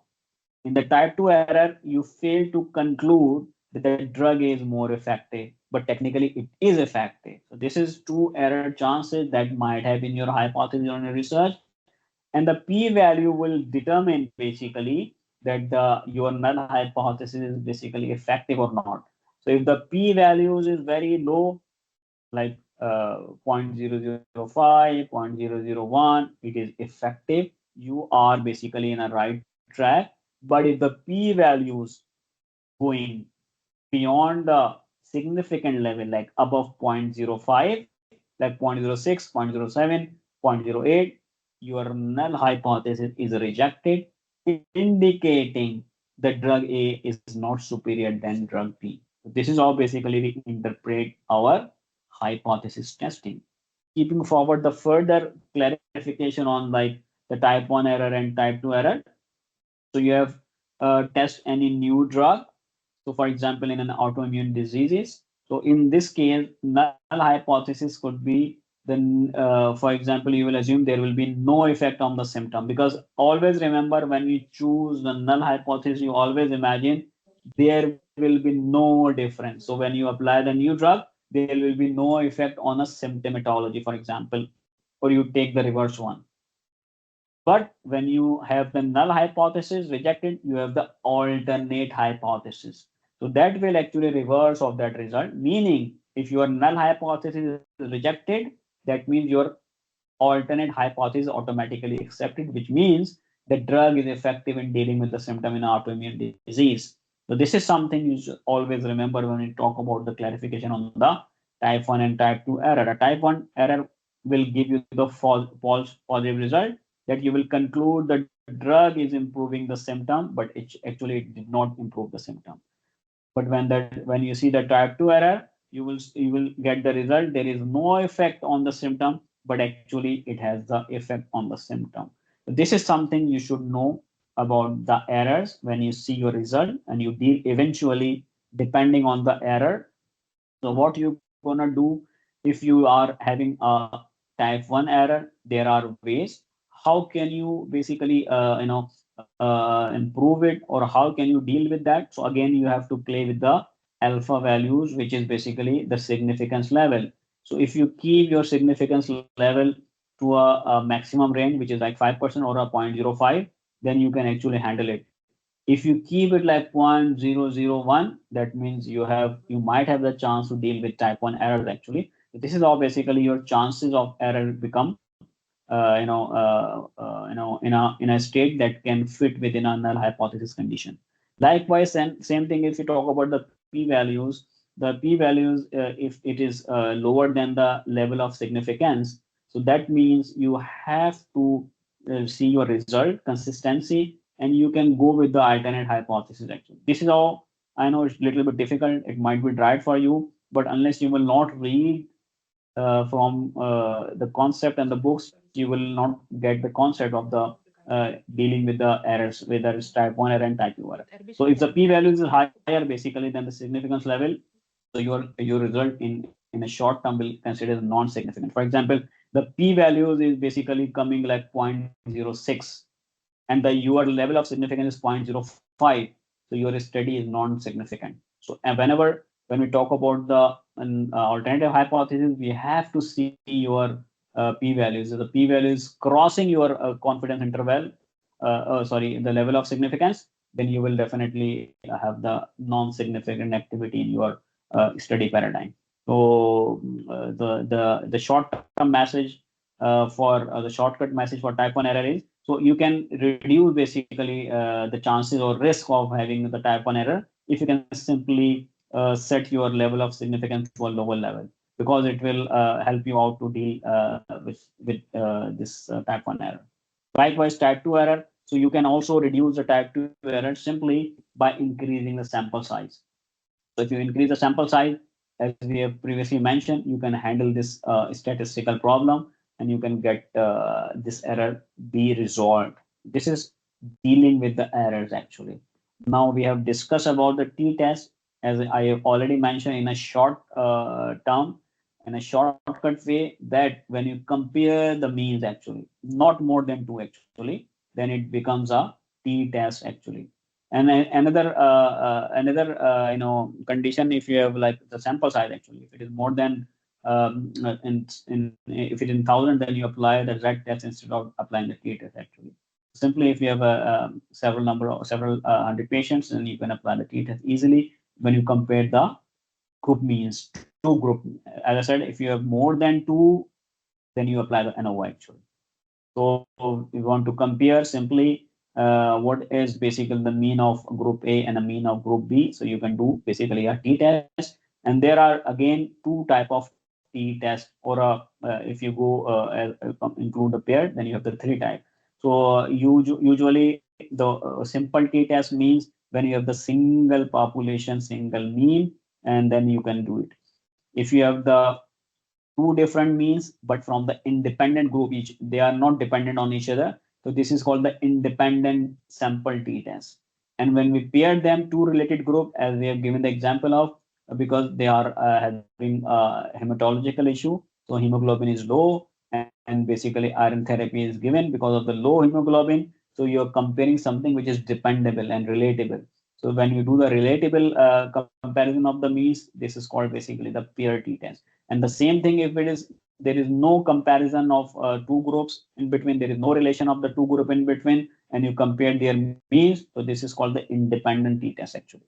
So this is something, if we apply this statistical t-test applying the hypothesis testing, so this is a classical example given in a simple way. So for example, you want to compare the effectiveness of the group A treatment versus the standard treatment actually.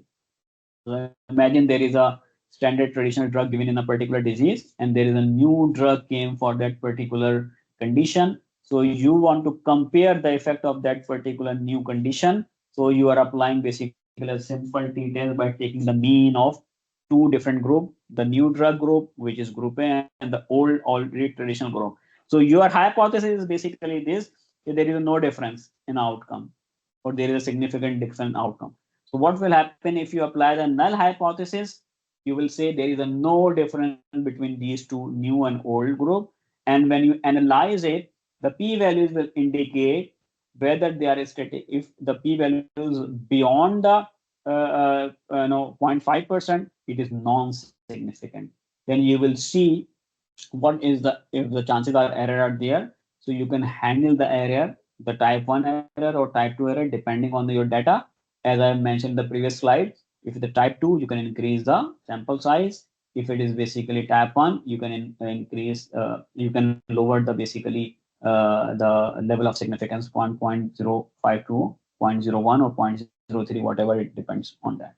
This is how basically t-test is done. Chi-square, as I mentioned already, when you simple, when you don't want to check the means, rather than you are going to check the the variable which is basically showing any category or a proportion or a percentages. So frequencies and the proportion and percentages into the categories or a group basically. So this is done through a chi-square.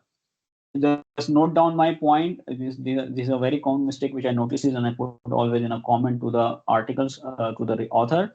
When we write the t-test, when we write the chi-square, so it is always in italicized. Just like the microorganism name should be in italics. So the t-test for a man Whitney test, in the man Whitney test, you use U only as a italic. Like in the chi-square, you only italicize the chi, CHY. Like in the t-test, you only italicize the T actually. This is how the right way of writing the scientific paper when we write all these statistics. And you mention about the software, do not write SPSS. Write the full name and the version used and the company name and the country. For example, SPSS is through the New York, and then it is through like USA, and then you mention statistical software, the complete name, and then the version 24.6, whatever you are using, just mention that. This is the right way to write these. And the p values, the right way to write the p values is p should be in italic actually. Either write in a full form or in a capital way. When you write in a small way like this, so you always write p values. So in the p, you should mention, for example, I can give you a few example here. So you write is like, for example, p 0.00, 0.002, or you write p is more than 0.05, which is non-significant.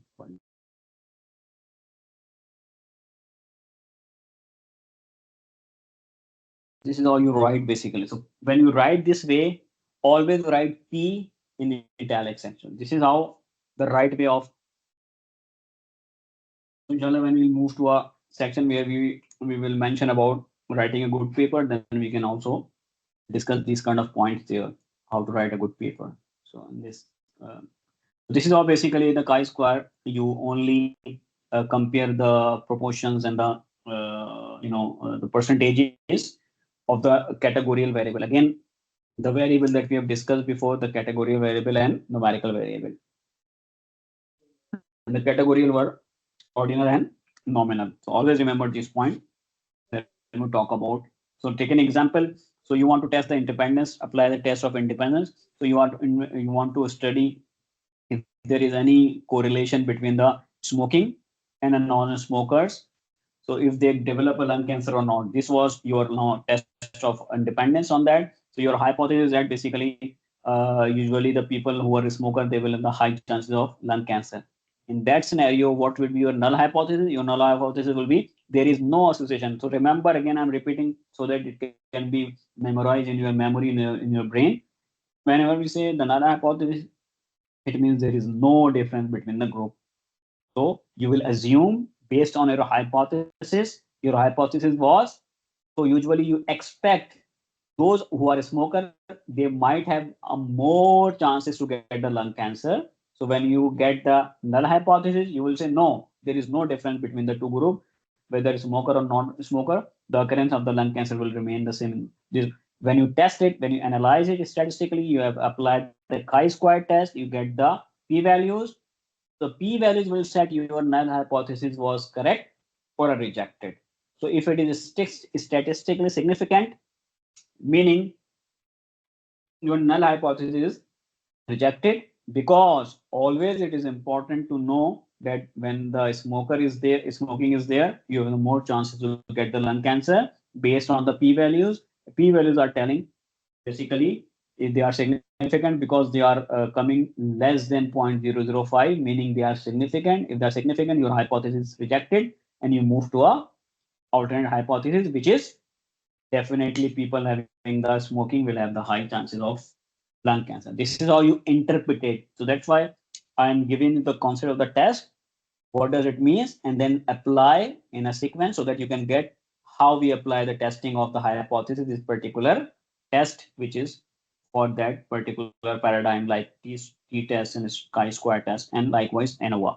So when we talk about the ANOVA, we have already mentioned it means the analysis of the variance. So you can do it in two different ways, the one-way ANOVA and the two-way ANOVA. The difference already mentioned. So if you are doing, if you are not doing basically across the multiple factors, so it will come under the category of the one-way ANOVA. When you add the multiple factor, whether independent group, within group, and outside group, so it is basically one-way ANOVA.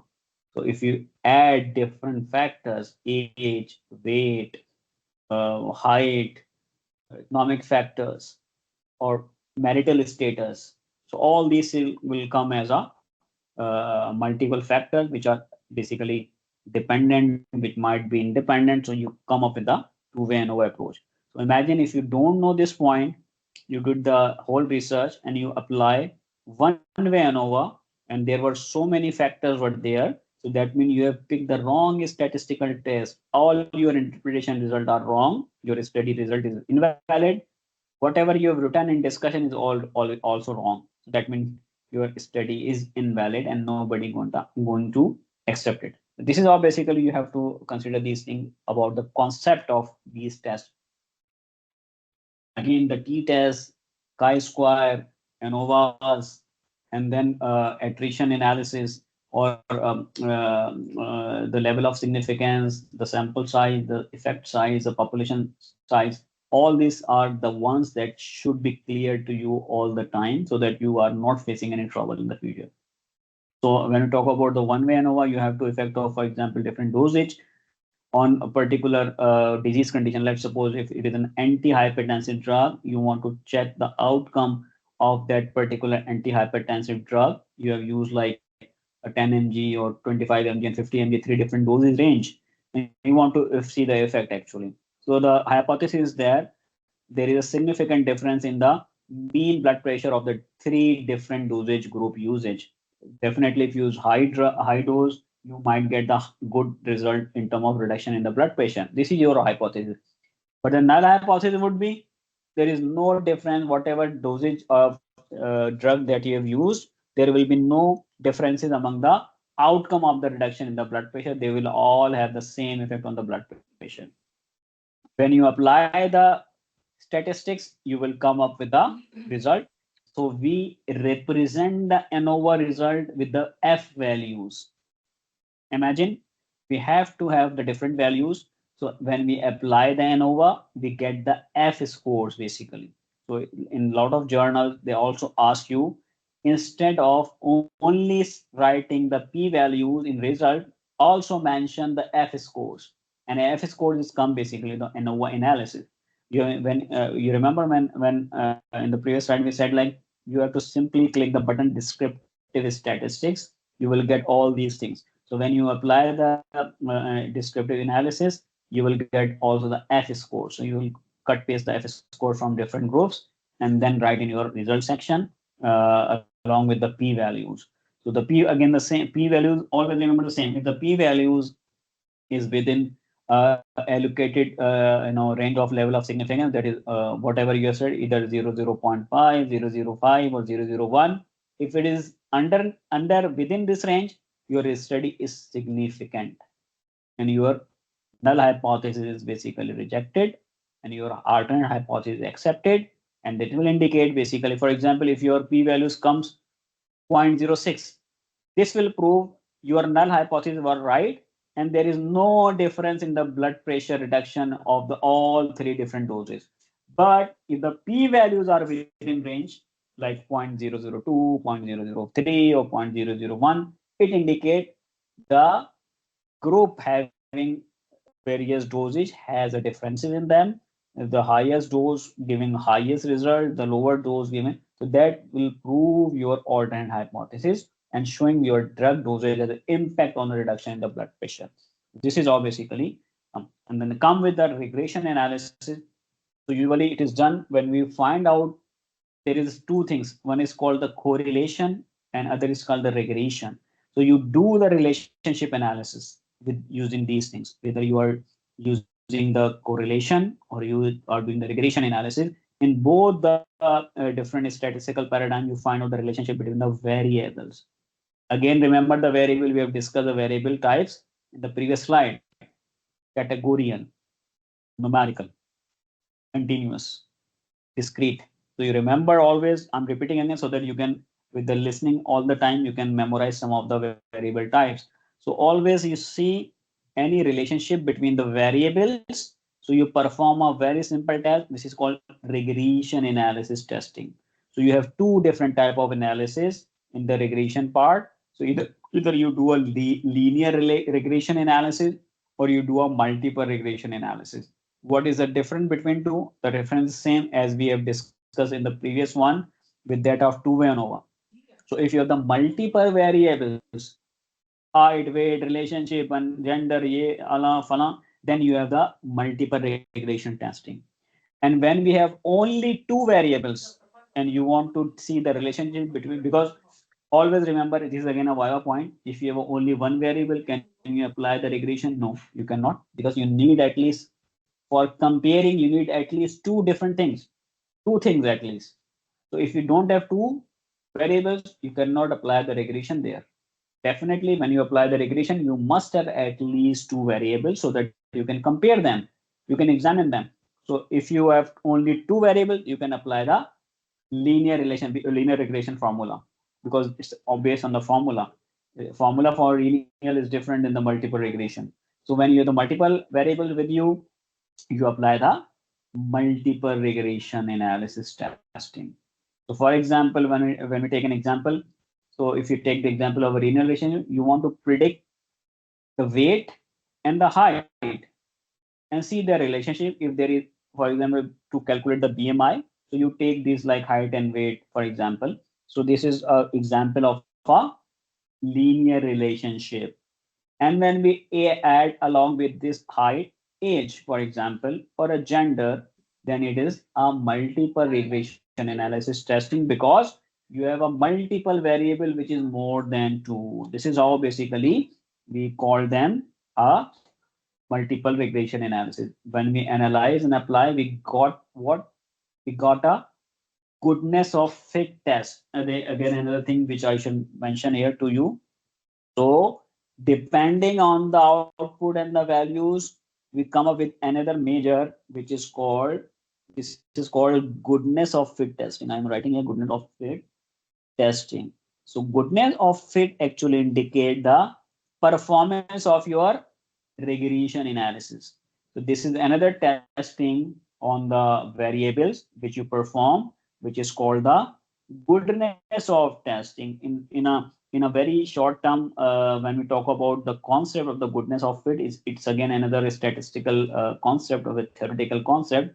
So in other in a simple word, when we talk about the goodness of it, means it in simple English word, it means how well your model is working on your observed data. For example, you have see the effect of drug on a particular disease in a patient, the observation. So how well, how effective, how good this statistical model worked with your observed data. So for example, you are comparing and you are expecting the drug will work very well on that particular patient set actually. So when you apply the regression, if the values come within limit, so that means your model performed well. So this is called the good fit model actually. And if it is not performing well, so the goodness of fit test will be low. In a writing, when we write them, so we write them like if there is the bad performance of the model and the outcome of the result is very poor, the values come very low, so we said this model is not fitting well, so it is performing low actually. The goodness of fit test proved lower.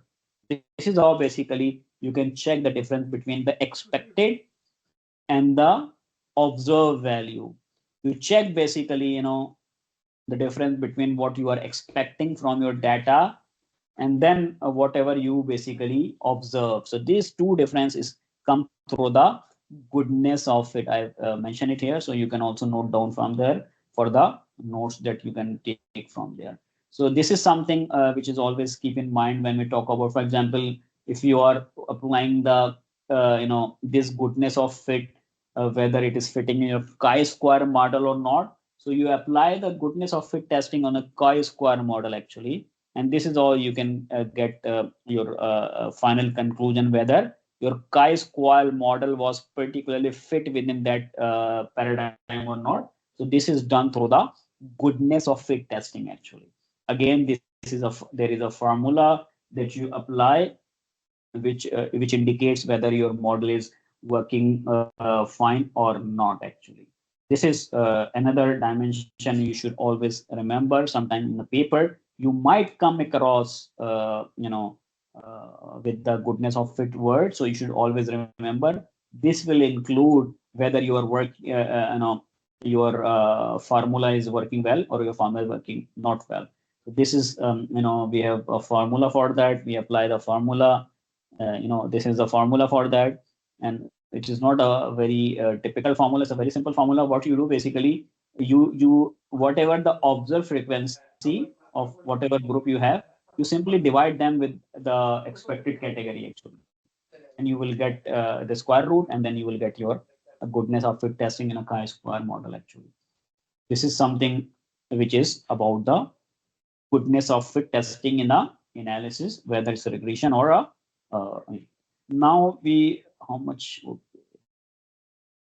post hoc testing actually. So there are a lot of tests about the. So should I continue with the post hoc, or we should move on now, because there are about the post hoc testing. So do you want me to continue, or this is enough for today? Just let me know.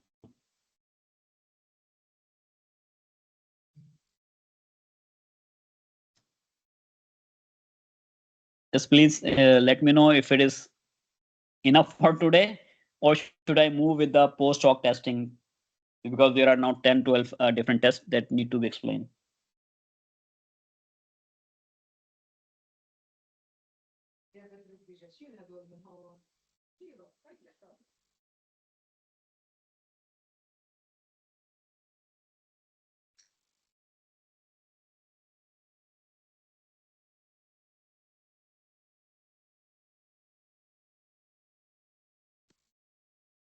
Kindly let me know. Are you guys listening or just sleeping?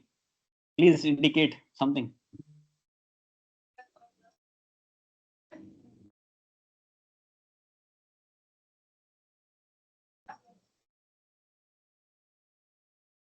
Are you guys listening?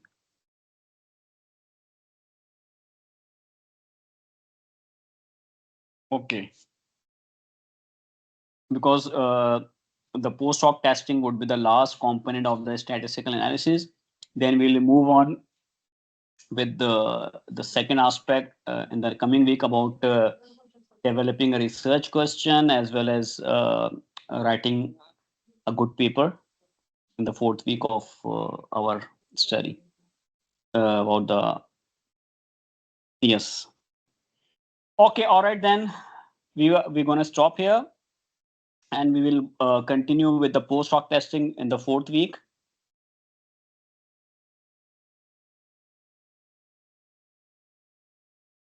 So can you give us a suggested short concise reference to review those? Yes, what you can do is simple with the sample size, the OpenEpi WHO website, play with there. You can calculate the sample size, effect size, population size. This is one. Second is basically, on the same website, if you just click down, you will see also the t-test, chi-square test. So easily you will get all the concept, even the mean, ANOVA, they are all listed there. And then you have, if you want to little bit more play, then there is another section with the powers. For example, if you want to check the powers of the mean differences, you want to check with the power in your clinical trial, in your cohort study, all these are basically mentioned there.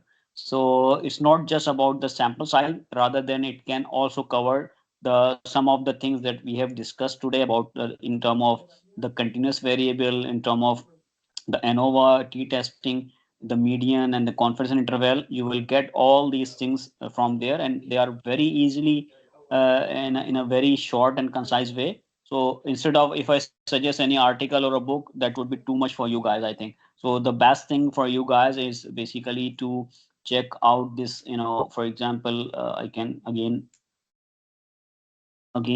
share here. So if you gonna look at this website, it will be very much useful for you people.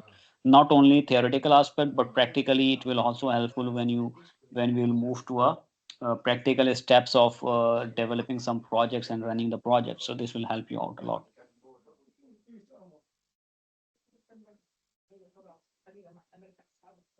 Otherwise, there are books. For example, there is a book on statistics by an author called Walpole. If you want to read from the book Walpole, and then is Charles, basically Charles Biostatistics. So, but I know it's not that easy to read these kind of books. So we usually recommend it when we teach the PhD students of research. Then we recommend these things actually, because it's very dried one.